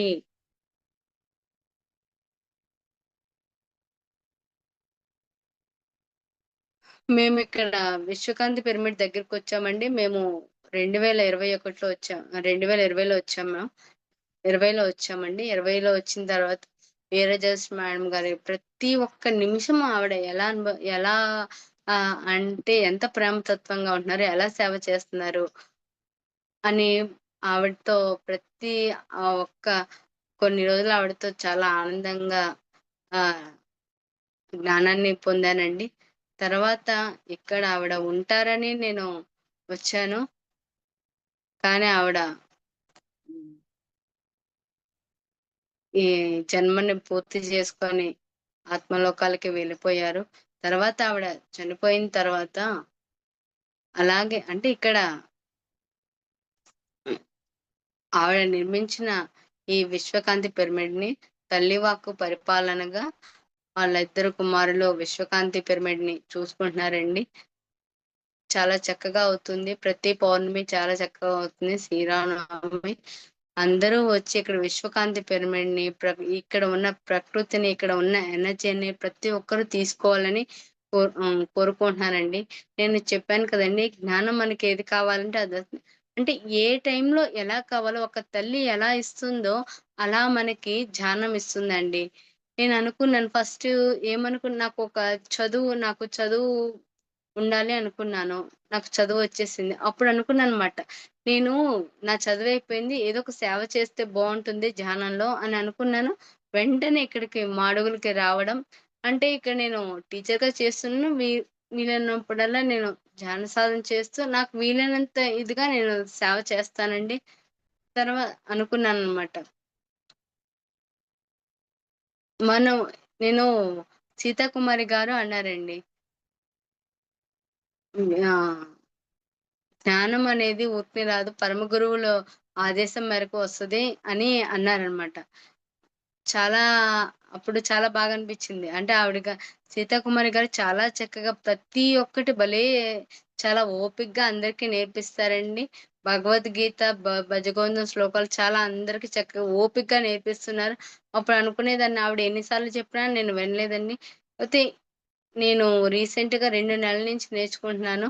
భగవద్గీత గురించి నేను అనుకునేదాన్ని. అంటే ఇవి నీతి వాక్యాలేమో అనుకునేదాన్ని. కానీ అవి భగవద్గీత శ్రీకృష్ణుల వారు అర్జునుడికి బోధించిన అర్జునుడి ద్వారా మనకి నేర్పించారు. ఏం నేర్పించారు? ఎలా ఉండాలి? ఎలా తినాలి? మనం ఎలాగ జ్ఞానం పొందాలి? దేని గురించి మనం చింతించకూడదు అనే అంటే ఏ క్షణం ఎలా జీవించాలో ప్రతి ఒక్క విషయాన్ని మనం భగవద్గీత ద్వారా శ్రీకృష్ణ స్వామి వారు నేర్పించారండి. శ్రీకృష్ణుల వారికి వందనాలు. నేను అనుకునేదాన్ని ఇంతకుముందు ఎవరైనా అంటే నేను నేర్చుకునే వరకు కూడా భగవద్గీత చనిపోయేటప్పుడు ఏస్తారేమో, వెయ్యాలేమో అనుకునేదాన్ని. తర్వాత నేను ఎప్పుడైతే నేర్చుకోవడం మొదలుపెట్టానో, అప్పుడు భగవద్గీతలోని మహత్యం తెలిసిందండి. సీతాకుమారి గారు అందరికీ చాలా చక్కగా నేర్పిస్తారండి. నేను ఒక మాట మర్చిపోయానండి. మా అమ్మగారు నేను అండి. మేమిద్దరం ఎప్పుడు మా అమ్మగారు 2002 నుంచి ధ్యానం చేశారండి. మేమిద్దరం ఎప్పుడు మాట్లాడినా సరే, మాకు ధ్యానం మాటలే వస్తాయి. ప్రతిసారి ధ్యానం గురించి వస్తుంది. ధ్యానంలో గూడా నాకు ఒకసారి అనిపించిందనమాట. ఒక అనుభవం. అంటే మా అమ్మగారిది, నాది రక్త బంధమే కాదు, ఆత్మ బంధము. మా ఇద్దరి మధ్యలో ఎప్పుడు కూడా ఈ ధ్యానం మాటలే వస్తాయండి. ఒకసారి నాకు ఒక అనుభవం వచ్చిందండి. మేమందరము వెళ్తున్నాం అంటే మా చుట్టాల వాళ్ళందరూ వస్తున్నారు. బస్సెక్కాము, బస్ దిగాము, కొందరు స్టాప్ అయిపోయారు. ఆటో ఎక్కాము, ఆటో దిగాము, కొందరు దిగిపోయారు. ఇలాగ చివరికి వస్తూ ఉండగా అందరూ ఒక్కొక్కరు ఆగిపోయారనమాట. చివరికి నేనే ఉన్నాము. తర్వాత అలా వెళ్తున్నాము. ఒక పెద్ద మైదానము, తర్వాత కింద లోయ, అటొక మైదానము. వంతెననమాట. మేమిద్దరం ఏం చేస్తున్నాం ఎప్పుడు ప్రతిసారి గురించే మాట్లాడుకుంటాము. అయితే మేమిద్దరము ఇప్పుడు ఉన్న అందరూ ఒక్కొక్క స్టాప్‌లో ఒక్కొక్క విధంగా ఆగిపోయారండి. చివరికి నేనే ఉన్నాము. అప్పుడేమైందంటే మేమిద్దరము సారు గురించి, ధ్యానం గురించి మాట్లాడుకుంటూ 2 కొండల మధ్య అన్నమాటండి. అది ఎలా ఉందంటే, ఆ వారధి ఇంతే ఉందండి. ఈ వెడల్పే ఉంది. మధ్య మధ్యలో గ్యాప్ కూడా ఉంది. ఇలా ఉండి దాని మీద మనం ఈ గట్టు నుంచి అవతల గట్టుకి వెళ్ళాలి. కింద చూస్తే పెద్ద లోయ. అయితే మేమిద్దరం ఏం చేస్తాం, మేము ప్రయాణిస్తూనే ఉన్నాము. మేము ఏం చేస్తున్నాము, ధ్యానం గురించి మాట్లాడుకుంటూ ఆనందంగా ప్రతిసారి గురించి చెప్పుకుంటూ ఆనందంగా వెళ్ళిపోతున్నాము. ఈ కింద ఎలా నడుస్తున్నామో, ఏం నడుస్తున్నామో మేము చూసుకోవట్లేదనమాట. అలా వెళ్తుంటే మేము అవతల గట్టుకు వెళ్ళిపోయాము. అవతల గట్టుకి వెళ్ళిపోతే తీరా కి అక్కడ వెనక్కి చూస్తే పెద్ద లోయండి. ఆ వంతెన కూడా సరిగ్గా లేదు. అంటే అప్పుడనిపించింది. ఏమనిపించిందంటే, ధ్యానాన్ని మనం నమ్ముకుంటే, ధ్యాన సాధన చేస్తే, ఎలాంటి సమస్యలైనా, దేన్నైనా మనము చాలా చక్కగా దాటివేయవచ్చు. ఏ సమస్యలు కూడా మనకి న దరి అంటే వచ్చినా సరే మన వరకు మనము హ్యాపీగా మనం ఈజీగా దాటివేయగలము. ధ్యానంలోకొస్తే కష్టాలు రావని కాదండి. ఆ కష్టాలది వస్తాయి కానీ మనం అక్కడ జ్ఞానం పొంది వాటిని ఈజీగా దాటివేయొచ్చండి.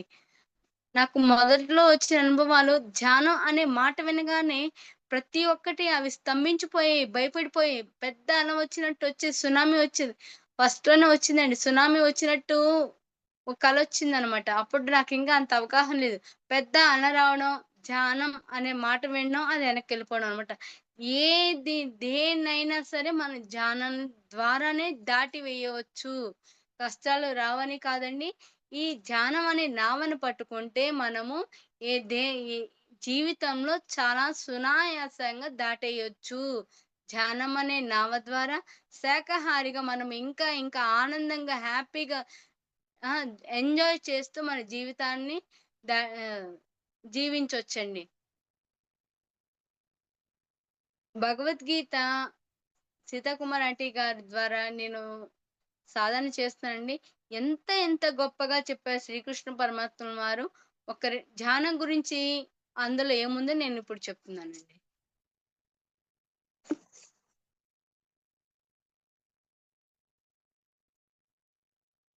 ధ్యానం గురించి భగవద్గీత 6 అధ్యాయం 12 శ్లోకం.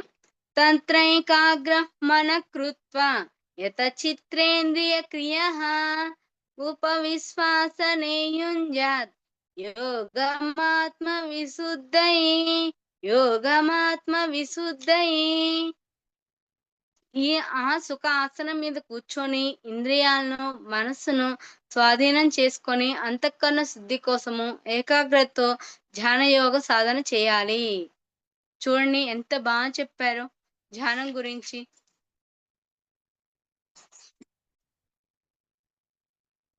ఆహార నిద్ర గురించి కూడా అండి. యుక్తాహార విహారస్య యుక్తచేష్టస్య కర్మసు యుక్త స్వప్నావబోధస్య యోగో భవతి దుఃఖః యోగో భవతి దుఃఖః.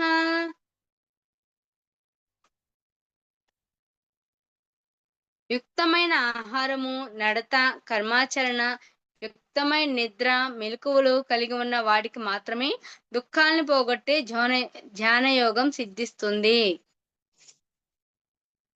ధ్యానం గురించి యతో యతో నిచ్చరతి మనశ్చంచలమస్థిరం తతస్తతో నియమైతత్ ఆత్మన్యేవ వసన్నయేత్ ఆత్మన్యేవ వసన్నయేత్.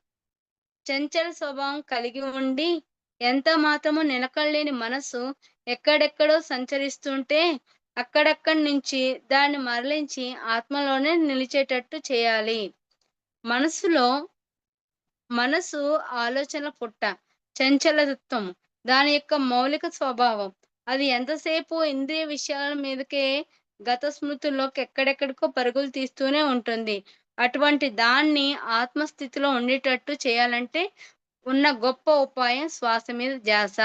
మనలో ఉన్న జరుగుతున్న శ్వాసను గమనిస్తూ గమనిస్తూ ఉండాలి. కేవలం శ్వాసను మాత్రమే గమనిస్తూ ఉండాలి. అయితే మనసు శ్వాసను గమనించడం మానేసి దాని సహజ అలవాటు ప్రకారం ఎక్కడికో ఏదో ఆలోచన వెళ్ళిపోతూనే ఉంటుంది. వెంటనే దాన్ని అక్కడికి వెనక్కు తీసుకొచ్చి మళ్ళీ మళ్ళీ శ్వాసని గమనింప చేయాలి. మనసు ఎన్నిసార్లు ఎక్కడికి పోతున్నా అన్నిసార్లు అక్కడికి నుంచి తీసుకొచ్చి శ్వాసను గమనించేటట్టు చేయాలి. ఆ విధంగా చేస్తూనే ఉండాలి. చూడండి మాస్టర్స్, ధ్యానం ఎలా చేయాలో చెప్తున్నారు భగవద్గీతలో. నేను నా అనుభవం ద్వారా నేను చెప్పగలిగేదేంటంటే అందరికీ ధ్యానం ప్రతి ఒక్కరూ చేయాలి. తమలో ఉన్న అజ్ఞానాన్ని తీసేయాలి అంటే ధ్యానము మనం ఆనందంగా, ఆరోగ్యంగా, హ్యాపీగా ఉండాలి ఉండాలి. భగవంతుని గురించి మనం తెలుసుకోవాలి అంటే ధ్యానం తప్పనిసరి. మనము అక్కర్లేని వాటి కోసం వెంపర్లాడుతూ ఉంటాం. ఖాళీ లేదు అనుకుంటాం. ఆ ఉన్న పనులు మనము హ్యాపీగా, సంతోషంగా ఉండాలి అంటే ధ్యానం తప్పనిసరి చేయాలి. మన కర్మల్ని మనం ఇది చేసుకోవాలంటే శాకాహారిగా మారాలి. ఒక జీవి ఎంత ఇబ్బంది పడుతుందో దాన్ని వన్ ఇది చేసేటప్పుడు అది ఎంత ఇబ్బంది పడుతుందో ఆ కర్మలన్నీ మనము ఈ మానవ జన్మ ద్వారానే మనము క్లియర్ చేసుకోవాలి. అన్ అందుకేనండి ఇప్పుడు మాంసాహారం ఎక్కువైపోతుంది కాబట్టి ఇప్పుడు కొత్త రోగాలు కూడా ఏర్పడుతున్నాయి. ఆ కొత్త రోగాల ద్వారా మనము చాలా బాధలు పడుతున్నాము. ఇంత బాధలు పడే మన ఆనందం కోసం, మన నోటి రుచి కోసం ఒక జీవిని హింసించడం అనేది చాలా తప్పండి. నా అనుభవం ద్వారా నేను చెప్తున్నాను. శాకాహారులుగా మారండి. చూడండి మాస్టర్స్, ధ్యాన సాధన వల్ల మనకి ఏ సమయం ఎంత జ్ఞానాన్ని పొందాలో అదే నేర్పిస్తుంది. నేను అనుకునే దాన్ని భగవద్గీత నేను చదవగలనా లేదా? నేను చెప్పగలనా లేదని. చూడండి, ఈరోజు నేను ఇంతలాగా చెప్తున్నానంటే ధ్యాన సాధన ద్వారానే. ధ్యానం చేస్తే ఏదైనా పొందొచ్చు. మన మన మన మన జీవితం మన చేతుల్లోనే. ఎలా కావాలంటే అంత పొందొచ్చు. భగవద్గీత, భజగోవిందం కూడా నేర్చుకున్నానండి. ఆది శంకరాచార్యులు గారు ఇచ్చిన మంచి సందేశాన్ని కూడా నేను ఈ పద్యాల ద్వారా 1, 2 పద్యాల ద్వారా మీకు చెప్తున్నానండి. కాతే కాంత కస్తే పుత్రః సంసారోऽయమతీవ విచిత్రః కస్య త్వం కః కుత ఆయాతః న త్వం చింతయ తదిహ భ్రాతః తత్వం చింతయ తదిహ భ్రాతః భజ గోవిందం భజ గోవిందం గోవిందం భజ మూఢమతే. నీ భార్య ఎవరు? నీ కుమారుడెవరు? చాలా విచిత్రమైంది సంసారం. నీవెవరి వాడవు? ఎక్కడి నుంచి వచ్చావు? సోదరా, ఈ లోకంలో ఎప్పుడైనా తత్వచింతన చేయి. ఓయి సోదరుడా, తత్వాన్ని విచారించు. ఎవరు నీ భార్య? నీ పుత్రుడెవరు? ఈ సంసారం అత్యంత విచిత్రమైంది. ఇంతకు నీవెవరు? చెందినవాడవు? ఎక్కడి నుంచి ఇక్కడికి వచ్చావు? ఈ తత్వ విచారణ చేస్తే నీ భ్రాంతి మోహాలు పటాపంచలవుతాయి.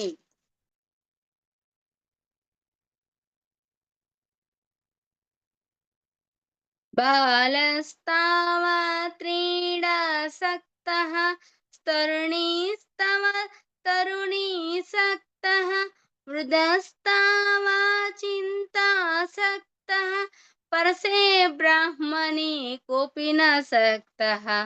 బాల్యమంతా ఆటల్లో గడిచిపోతుంది. యవ్వనంలో కామ సంబంధమైన విషయాసక్తిలో మునిగి ఉంటాం. ముసలితనంలో అనేక చింతలతో కుమిలిపోవడం మామూలే. పరబ్రహ్మం మీద ఏ ఒక్కరూ ఆసక్తిని చూపించటం లేదు కదా. అంటే మాస్టర్స్, మనం ఎప్పుడు సాధన చేయాలి? మనకు ఓపిక ఉన్నంత. అంటే అందరూ అపోహ ఏంటంటే పెద్ద అయ్యాక చేస్తారు అని అనుకుంటాం. కాదండి. మన చిన్న వయసులోనే సాధన చేయాలి. మన జన్మల్ని మనం సార్థకం చేసుకోవాలి. జ్ఞానాన్ని పొందాలి అంటే మనకి ఎప్పటి నుంచైతే మనం సాధన చేయగలం అప్పటి చిన్న వయసులో నుంచి సాధన చేయాలండి. అప్పటి నుంచి చిన్న వయసు నుంచి చేస్తే చాలా జ్ఞానం పొంది వాళ్ళ జన్మల్ని సార్థకం చేసుకుంటారు. అర్ధమనర్థం భావయ నిత్యం నాస్తి తతః సుఖలేశః సత్యం పుత్రాదపి ధన భజాం భీతిః సర్వైత్రేష విహితా రీతిః. ధనం ఎప్పుడు దుఃఖహేతు అని మర్చిపోకు. దానిలో కొద్ది సుఖం కూడా లేదని మాట వాస్తవం.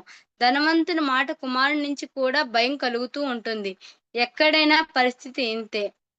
అర్థాన్ని సర్వార్థ హేతువుగా నిత్యము భావించండి. నేను చెప్తుంది ఇది ముమ్మాటికి నిజము. చూడండి మాస్టర్స్, మనం ఏది పొందాలి?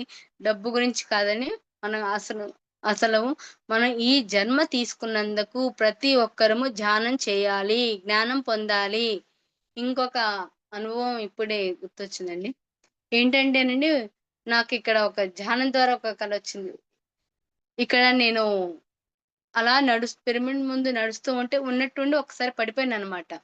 పడిపోతూ ఉంటే అంటే నేను ఈ శరీరాన్ని వదిలేసాను. వదిలేసిన తర్వాత ఒక పల్లకి వచ్చింది నాకు. ఆ పల్లకి వస్తే అంటే ఆ పల్లకిలో వెళ్తూ నేను అందరికి ఇలాగ హాయ్ అందరూ ముందు ఉన్నారన్నమాట. ముందు జనాలున్నారు. ఇలాగ హాయ్ చెప్తూ వెళ్తున్నాను. కానీ ఎవరి స్పర్శ నాకు తెలియట్లేదు. ఆ పల్లకిలో ఎక్కి వెళ్తుంటే అందరూ హాయ్ చెప్తున్నా ఎవరు ఏమి స్పర్శ తగలట్లేదు. తర్వాత పైకి వెళ్ళానండి. పైకి వెళ్తే పత్రి సార్ ఒక్కసారి గట్టిగా అన్నారు. "ఎక్కడికి వస్తున్నావు కిందకి పద" అన్నారు. అంటే వెంటనే ఆ పల్లకి మీద అలా దిగి, ఆ పిరమిడ్ చుట్టూన అందరితో ఇలా మళ్ళీ ఇలాగ చెయ్యి తట్టుకుంటూ వస్తున్నానండి. హాయ్! హాయ్!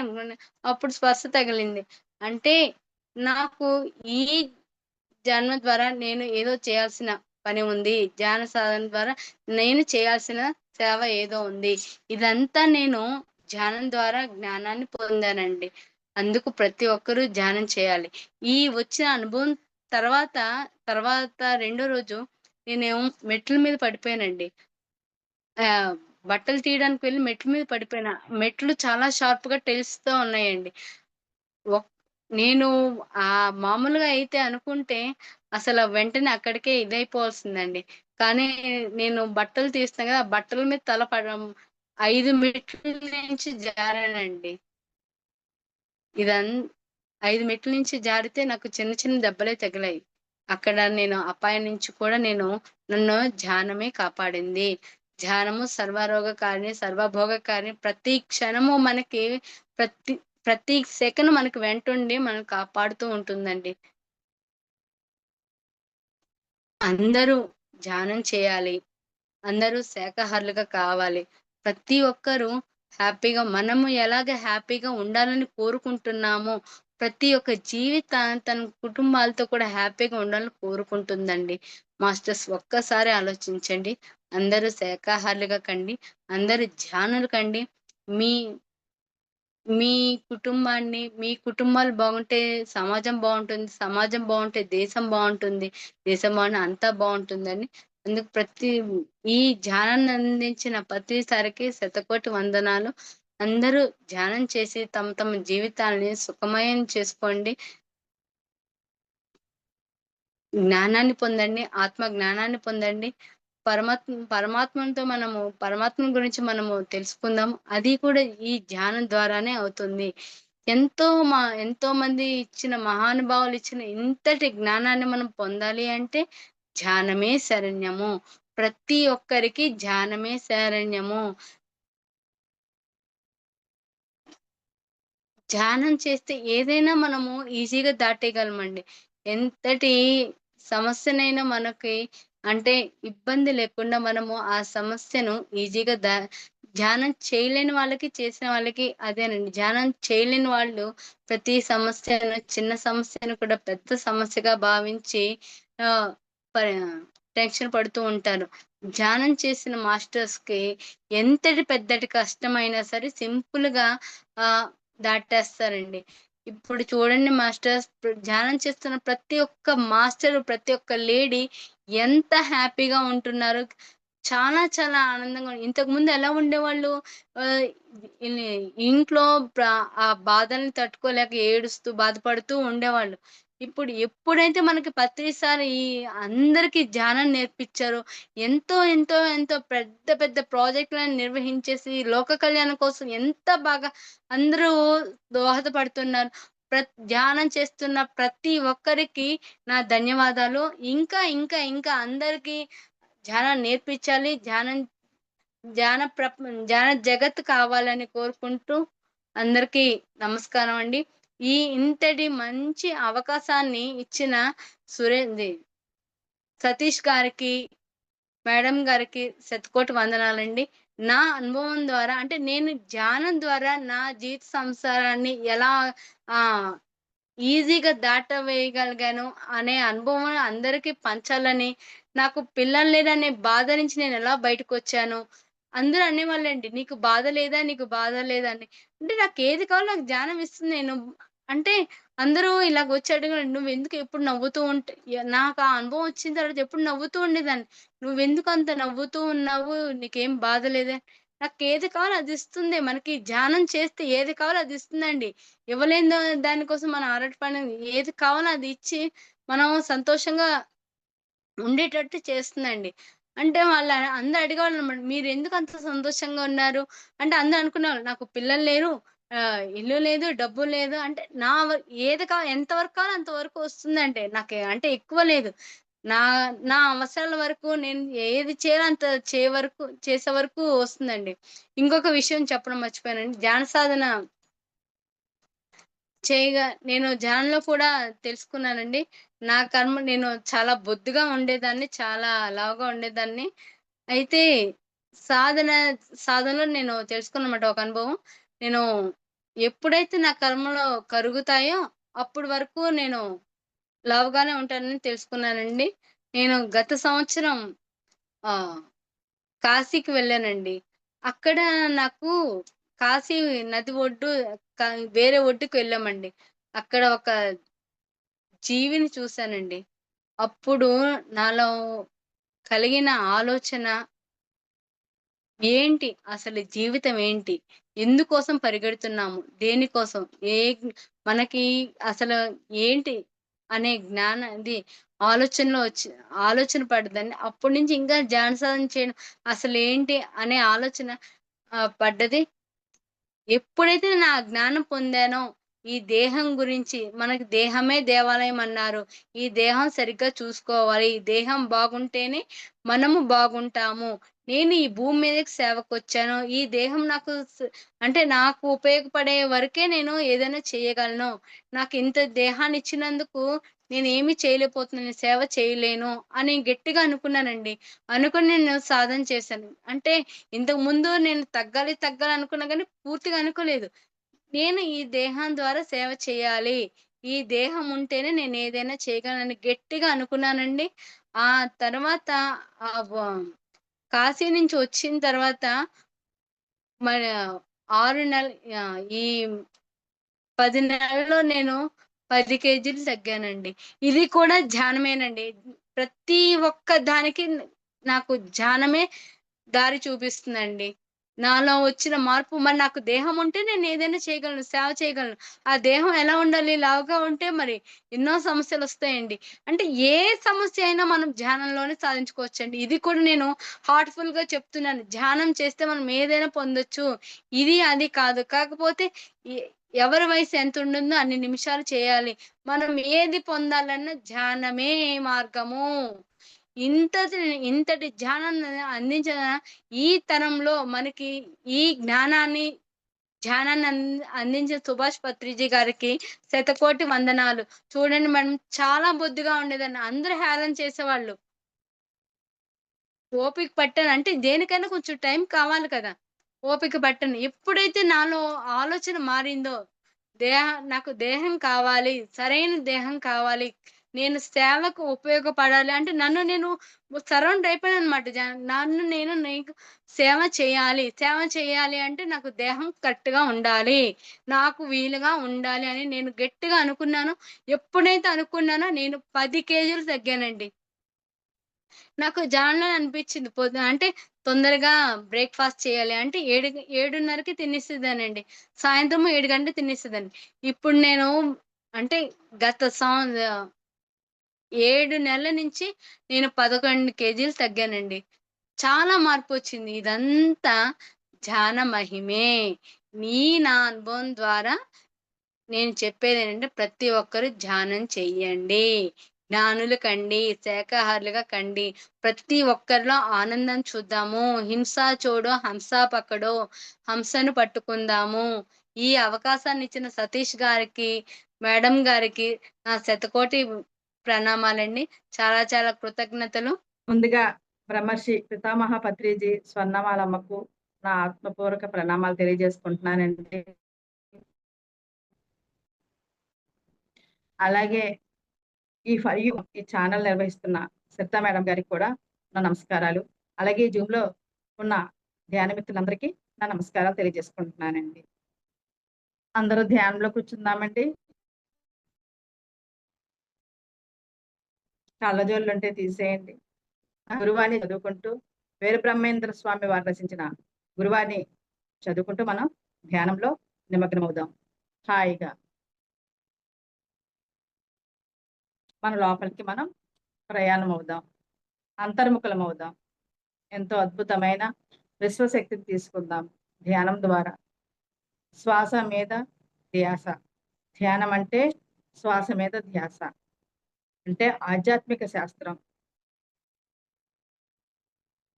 హాయిగా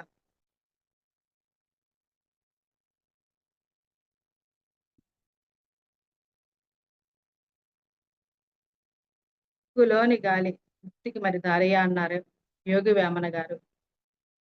ఎప్పుడైతే మన ఉచ్ఛ్వాస నిశ్వాసాలను గమనిస్తూ ఉంటామో ఆ విశ్వశక్తి మన లోపలికి ప్రసరించి ఎంతో అద్భుతమైన శక్తిని ఇస్తుంది, విశ్వశక్తి ఇస్తుంది.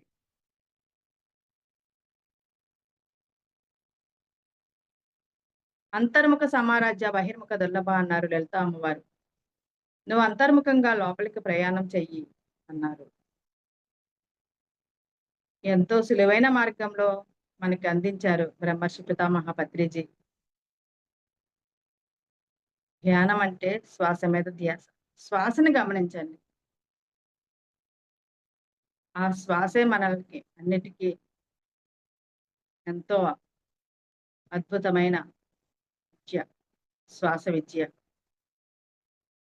ఇప్పటి వరకు మనకి ఆ శ్వాస విలువ తెలియలేదు. ఎప్పుడైతే మనకి పత్రిజీ గారు ఎప్పుడైతే మనకి జీవితంలోకి వచ్చి దుఃఖపడకు నీ శ్వాసను పట్టుకో అని ఎప్పుడైతే అన్నారో అప్పుడే ఆ శ్వాస విలువేంటో మనకు తెలిసింది. అప్పటి వరకు మనం దుఃఖంలోనే ఉన్నాం.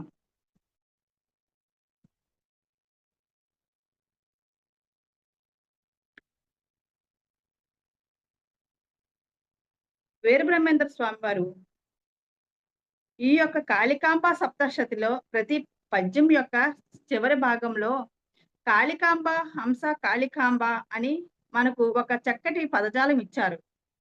ఈ పదజాలం కాకతాళీయం కాదు, అవి మనకు తెలుపుతున్నారు శ్రీ వీరబ్రహ్మేంద్ర స్వామి వారు. ఏదో ఆషామాషిగా ఈ కాళికాంబ హంస కాళికాంబ అని నేను చెప్పడం లేదు నాయన, దానికి పరమ అర్థం ఉన్నది, దాన్ని గ్రహించండి అంటున్నారు వీరబ్రహ్మేంద్ర స్వామి వారు. కాళికాంబయనుట లీలా వినోదంబు కాదు కాదు హంస కాళికాంబ. హంస కాళికాంబ ఆత్మ కాళిక సుమా. కాళికాంబ హంస కాళికాంబ. ఎంత చక్కగా చెప్పారో. హంస అంటే ఇక్కడ శ్వాస అని అందరికీ తెలుసు. ఇక్కడ కాళికాంబ అంటే అదేదో కాళీ కాదు, ఏదో 4 చేతులు 6 చేతులు 8 చేతులు పురులతో ఉన్న ఆ కాళికాంబ అనుకుంటున్నారేమో, ఆ స్వరూపం అనుకుంటున్నారేమో. ఆత్మ అంటే కాళిక నాయన, అంబ అంటే శక్తి. కాళికాంబ అంటే ఆత్మ యొక్క శక్తి. హంస కాళికాంబ అంటే ఆత్మ యొక్క శక్తియే. శ్వాస అంటే ఆత్మ యొక్క శక్తి. మై డియర్ ఫ్రెండ్స్, ఎంత చక్కగా మనకు తెలియపరిచారో వీరబ్రహ్మేంద్ర స్వామి. మొత్తం ఆధ్యాత్మిక సారాన్ని రసాన్ని సృష్టి అంతా వ్యాపించి ఉన్నది మూల ఆత్మ చైతన్య పదార్థం. ఆ ప్రచండ శక్తి యొక్క అంబాసిడర్, దాని యొక్క ప్రతీక, దాని యొక్క ప్రతిబింబమే మన శ్వాస. మన శరీరంలో శ్వాస తీగలాగితే డొంక అంతా కదిలినట్టు తీగ అంటే శ్వాస, డొంక అనేది ఆత్మశక్తి. శ్వాస మీద ధ్యాస ఉంచితే ప్రచండమైన ఆత్మశక్తి అంతా మన లోపలికి వస్తుంది కదా అని ధ్యాన శాస్త్ర రహస్యాన్ని వీరబ్రహ్మేంద్ర స్వాముల వారు వెల్లడించారు. హంస అంటే శ్వాస. హంస గమనం చేయాలి అంటే శ్వాస మీద ధ్యాస ఉంచవలే. అప్పుడే మనం ఆత్మ యొక్క ప్రచండ శక్తి అవుతాం. అప్పుడు కాళికాంబ ప్రత్యక్షమవుతుంది. అంటే మనకు దొరుకుతుంది. జీవితంలో మనం పంటలు పండించుకుంటాం. మన జీవితం 3 పువ్వులు 6 కాయలుగా, నిత్య కళ్యాణం పచ్చతోరణంగా ఉంటుంది. ఆత్మశక్తి, ఆత్మ యొక్క ప్రచండమైన శక్తి మన జీవితంలో ధారాపాతంగా వర్షించవలే అనుక్షణం. మనం మన శ్వాసను గమనించకుండా ఉన్నాం.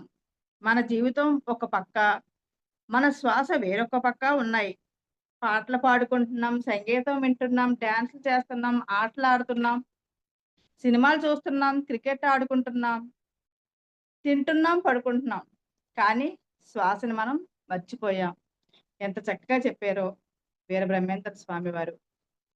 కాళికాంబయనుట లీలా వినోదంబు కాదు కాదు హంస కాళికాంబ. హంస కాళికాంబ ఆత్మ కాళిక సుమా. కాళికాంబ హంస కాళికాంబ. ఎంత అద్భుతమైన శ్లోకాలు కాళికాంబ హంస. హాయిగా సుఖంగా ఉన్న ఆసనం ఎన్నుకుని మన శ్వాసని, సహజమైన శ్వాసని, ప్రకృతి అంతా సహజంగానే నడుస్తుంది. జంతువులన్నీ కూడా శ్వాస ధ్యానంలోనే ఉన్నాయి. ఒక్క మానవుడు ఒక్కడే మన ధ్యానంలో లేము.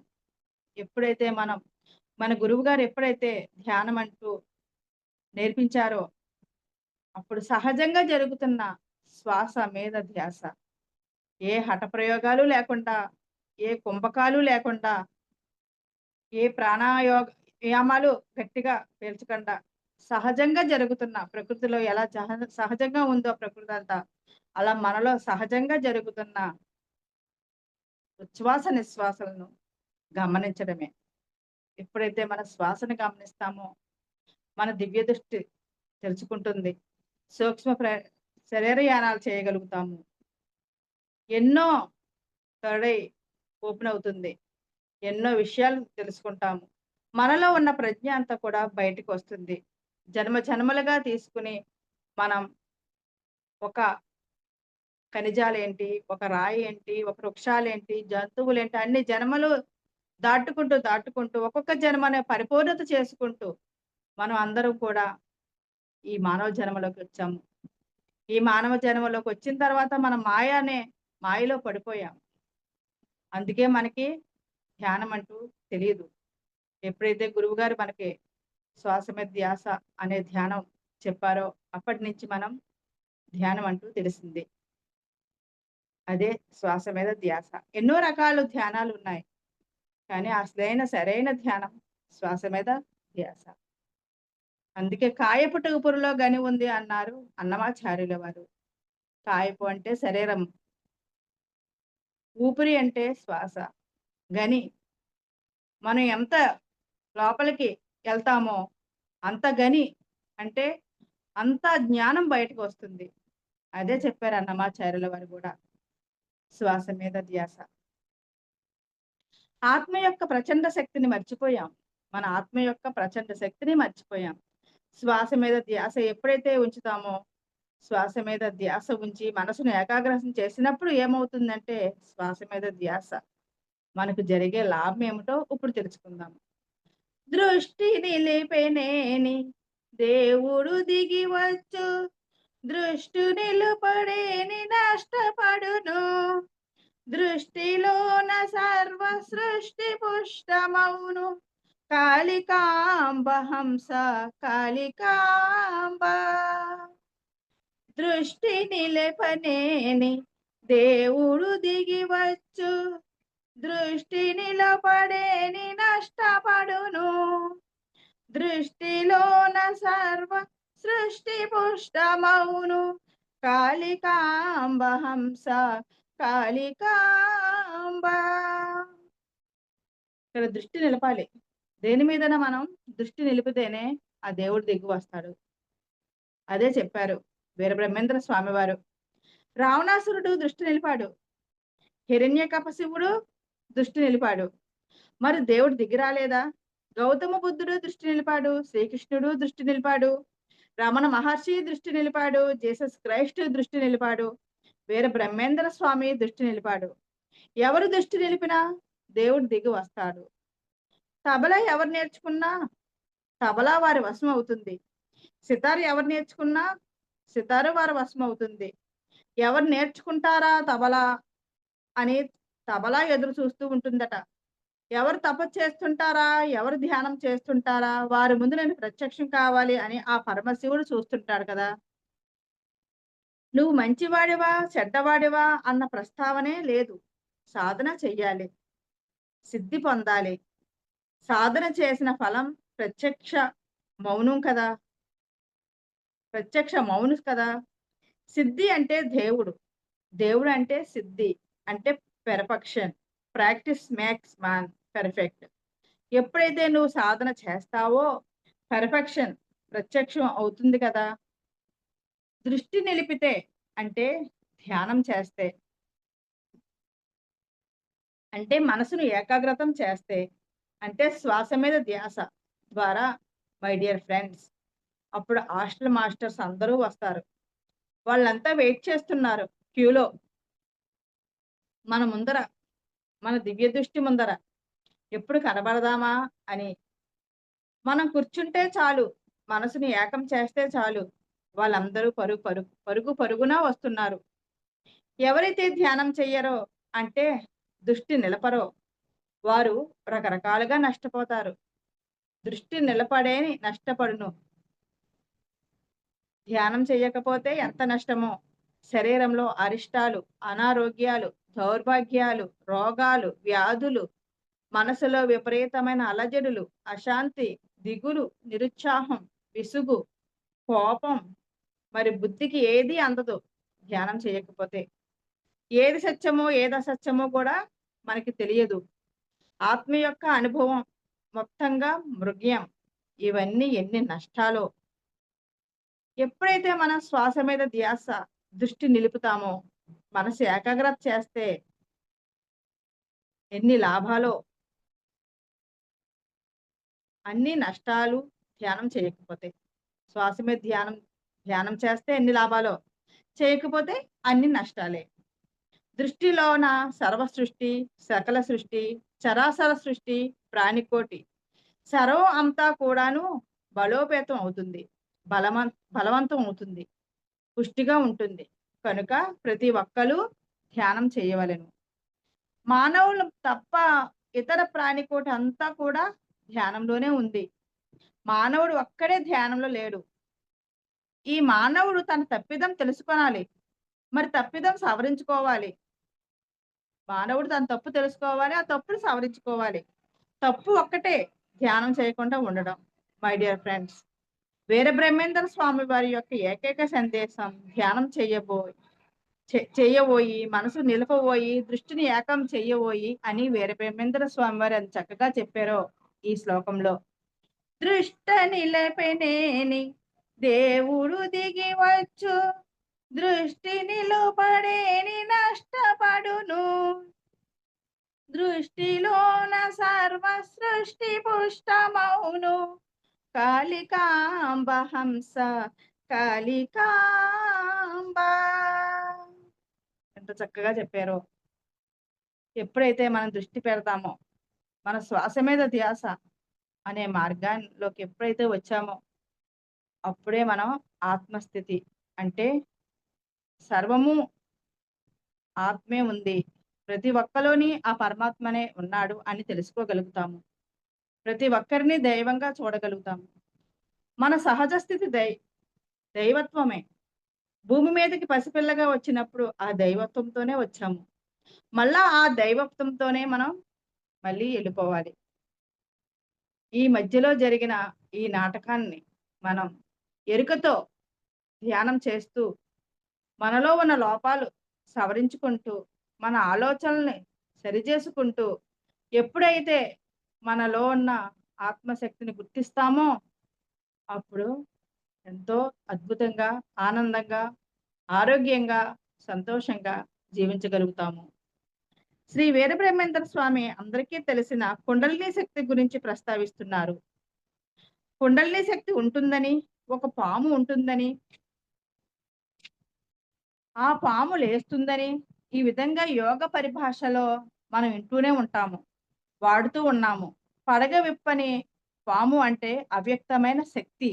మనలో ఉన్న ఆ కుండలిని శక్తి, మనలో ఉన్న శక్తే ఆ కుండలిని శక్తి.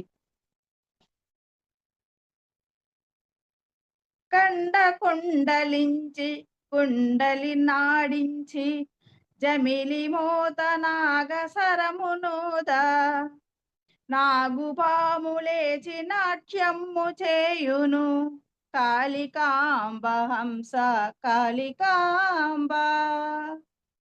కండ కుండలించి కుండలి నాడించి జమిల మోత నాగసరమునోద నాగుపాములేచి నాట్యము చేయును కాళికాంబ హంస కాళికాంబ. కండ అంటే స్థూలమయ శరీరం, అన్నమయ కోసం. ఈ భౌతిక కాయాన్ని కుండలించి అంటే దానిని చక్కగా నిగ్రహంలో ఉంచి ఆసనంలో పెట్టి కుండలి ఆడించి అంటే మన శక్తిని వెలికి తీసి దాన్ని ప్రచోదితం చేసి జమిలి మోత అంటే మన చుట్టూ ఉన్న హాస్టల్ మాస్టర్స్ గురు పరంపర వాళ్ళంతా కూడాను నాదస్వరము నోద.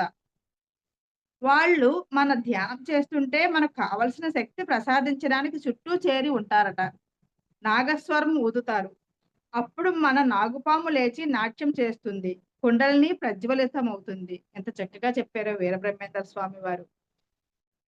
కండ కుండలించి కుండలి నాడించి జమిలి మోత నాగసరమునోద నాగుపాములేసి నాట్యము చేయును కాళికాంబ హంస కాళికాంబ. మన స్థూలమయ శరీరాన్ని, భౌతికమయ శరీరాన్ని, అన్నమయ కోశాన్ని మనం ఎప్పుడైతే మనం చక్కగా ధ్యానం చేసి నిగ్రహంగా ఉంటామో ఆసనంలో పెట్టి అప్పుడు మన శక్తి వెలికి తీస్తారట. మాస్టర్స్ అందరూ కూడా నాదస్వరం ఊది మన ధ్యానం చేస్తుంటే మనకు కావలసిన శక్తి ప్రసాదించడానికి గురువులు అందరూ కూడా మన చుట్టూ చేరి ఉంటారట. ఎంత చక్కగా చెప్పారో వీరబ్రహ్మేంద్ర స్వామి వారు. పాము పెట్టెనున్న పరిమళం భెలేదు తెరిచి చూడ పెట్టి పరిమళించు పరిమళించుట నగ పడగెత్తుట గదా కాళికాంబ హంస కాళికాంబ. పాము పెట్టెనున్న పరిమళం బెలేదు తెరిచి చూడ పెట్టి పరిమళించు పరిమళించుట నగ పడగెత్తుట గదా కాళికాంబ హంస కాళికాంబ. పెట్టెనున్న పాము పెట్టెలోనే ఉన్న అంటే మన శక్తి వ్యక్తం కాకుండా ఉంటే అంటే మన లోపల శక్తి మనం వ్యక్తం చేసుకోకుండా కాకుండా ఉంటే ఆ వ్యక్త స్థితిలోనే ఉంటే పరిమళంబే లేదు కదా. మన శక్తి ఎప్పుడు ఇంకా అలాగే ఉందనుకో, దానికి ఒక పరిమళం ఉండదు అంటున్నారు. ఆ శక్తికి అర్థమే లేదంటున్నారు వీరబ్రహ్మేంద్ర స్వామి వారు. మనం ఇంకెప్పుడు అలాగే ఉన్నామనుకో, మన లోపల ఉన్న శక్తిని మనం తెలుసుకోలేకపోలేనప్పుడు ఇంకా మనం ఎప్పుడు ఎలా ఉన్నామో అలాగే ఉంటాం, దానికి ఒక పరిమళం ఉండదు అంటున్నారు. పాము పెట్టెనున్న పరిమళం పెలేదు తెరిచి చూడ పెట్టే పరిమళించు. ఎప్పుడైతే ఆ పెట్టెని మనం తెరిచి చూస్తామో అంటే మన ఎప్పుడైతే ధ్యాన సాధన, పెట్టె అంటే శరీరం, పాము అంటే శక్తి. ఎప్పుడైతే పాము బయటికి వస్తుందో అప్పుడు పెట్టె పరిమళిస్తుంది. అంటే కుండలిని శక్తి ఎప్పుడైతే లెగుస్తుందో అప్పుడు పరిమళిస్తుంది, శరీరం శుభ్రం అవుతుంది, శోభాయమానంగా అవుతుంది. అప్పుడు శరీరంలో ఎంత బాగా ఉంటుందో ఆత్మశక్తి విజృంభింప చేస్తే మై డియర్ ఫ్రెండ్స్ పెట్టె పరిమళిస్తుంది, అంటే మన శరీరం పరిమళిస్తుంది. పాము పెట్టెనున్న పరిమళంబు లేదు. ఎప్పటిదాకా ఆత్మశక్తి ప్రజ్వలితం కాదో అంతవరకు శరీరంలో పరిమళమే లేదు. ఎప్పుడైతే మన శక్తిని మనం తెలుసుకోలేమో అప్పటి వరకు అసలు పరిమళం లేదంటున్నారు. శరీరం యొక్క జీవితంలో, ప్రాపంచిక జీవితంలో సువాసన లేదంటున్నారు. ఎప్పుడైతే శరీరం యొక్క జీవితం అంటే ప్రాపంచిక జీవితం అసల సువాసన ఉండదట. మన శక్తి మనం తెలుసుకోలేకపోతే. సుగంధమే లేదు. ఏమాత్రం రసం లేదు. అంతా విరసమే అంటున్నారు వీరబ్రహ్మేంద్ర స్వామి వారు. పాము పెట్టెనున్న పరిమళంబు లేదు, తెరచి చూడబెట్టె పరిమళించు. పరిమళించడం అంటే పడగెత్తుటే కదా, పడగెత్తుటే కదా. పాము పడగెత్తవలే అంటే పడగ ఎత్తని పాము పామా? ఆత్మ పదార్థం తెలియని జీవితం జీవితమా? ఆత్మ పదార్థం లేని శరీరం శవమే కదా. ఆత్మ పదార్థం నాట్యం చెయ్యవలే. ఈ యొక్క పాము, నాగుపాము, కుండలిని శక్తి ప్రచోదితమైనప్పుడు, ప్రజ్వలమైనప్పుడు, ప్రచండమైనప్పుడు ఏమవుతుంది అంటున్నారు వీరబ్రహ్మేంద్ర స్వామి వారు. హాయిగా ఎంతో అద్భుతమైన జ్ఞానం ఇచ్చారండి వీరబ్రహ్మేంద్ర స్వామి వారు మనకి ఇందులో శ్లోకాల ద్వారా.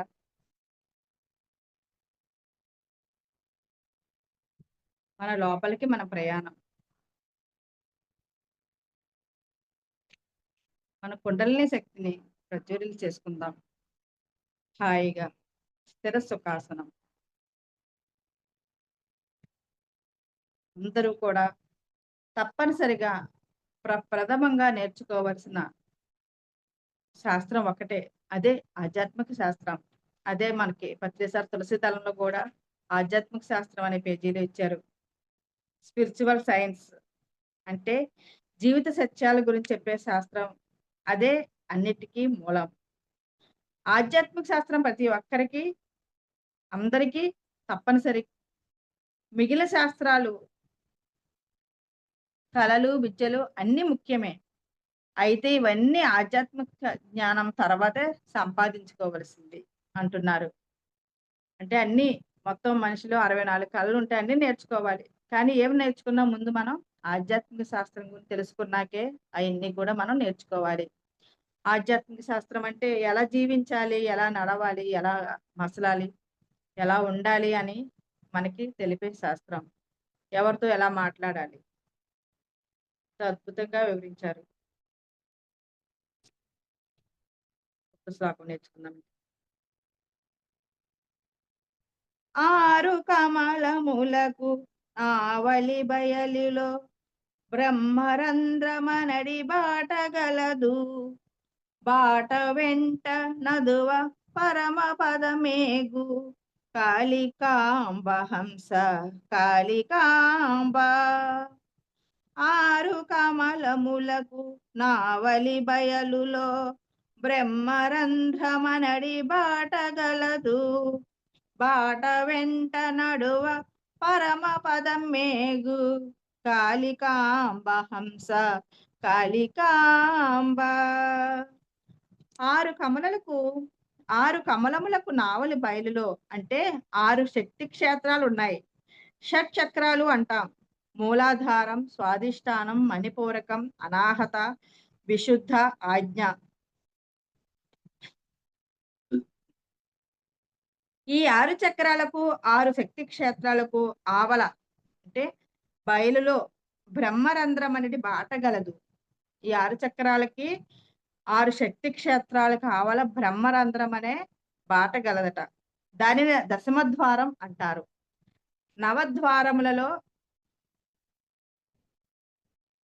నవద్వారే పురే దేహి. శరీరానికి 9 రంధ్రాలు ఉంటాయి. అయితే 10వ రంధ్రం కూడా ఉంది. అదే దశమద్వారం. అదే వైకుంఠ ద్వారం, బ్రహ్మరంధ్రం. ఆ బాట వెంట నడిస్తే పరమపదం చేరుకుంటాం. పరమపద సోపానం చేరుకుంటాం. వైకుంఠ పదవిలో ఉంటాం. కైలాసం చేరుకుంటాం. ప్రతి యోగి కూడాను తన 6 శక్తి కేంద్రాలను వశపరచుకొనవలే. తాను పరవశవడవలే. పరం అంటే పరబ్రహ్మం. బ్రహ్మరంధ్రం అనేది బాటలో పరబ్రహ్మ స్వరూపులం అవుతాము. ఎంత చక్కగా వివరించారు వీరబ్రహ్మేంద్ర స్వామి వారు. మై డియర్ ఫ్రెండ్స్, ఈ యొక్క పద్య రత్నానికి నా యొక్క శతసహస్ర నమస్సుమాంజులు అంటున్నారు. ఆరు కమలములకు నావలి బయలులో బ్రహ్మరంధ్రమనడి బాట గలదు. బాట వెంట నడువ పరమ పదమేగు కాళికాంబ హంస కాళికాంబ.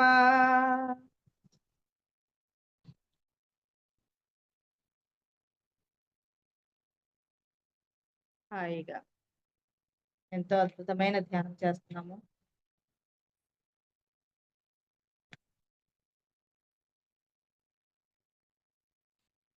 లేదా సుఖాసనం.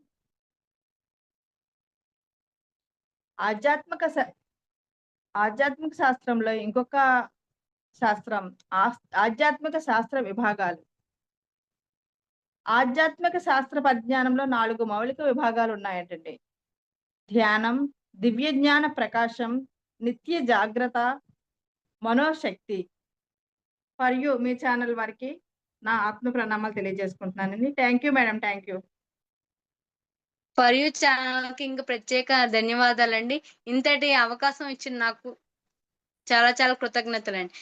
ఓకే మేడం, ఫర్ యూ మీకోసం మన ఛానల్కి వచ్చి ఎంతో ఆత్మజ్ఞానం అందించారు masters. Thank you madam, thank you.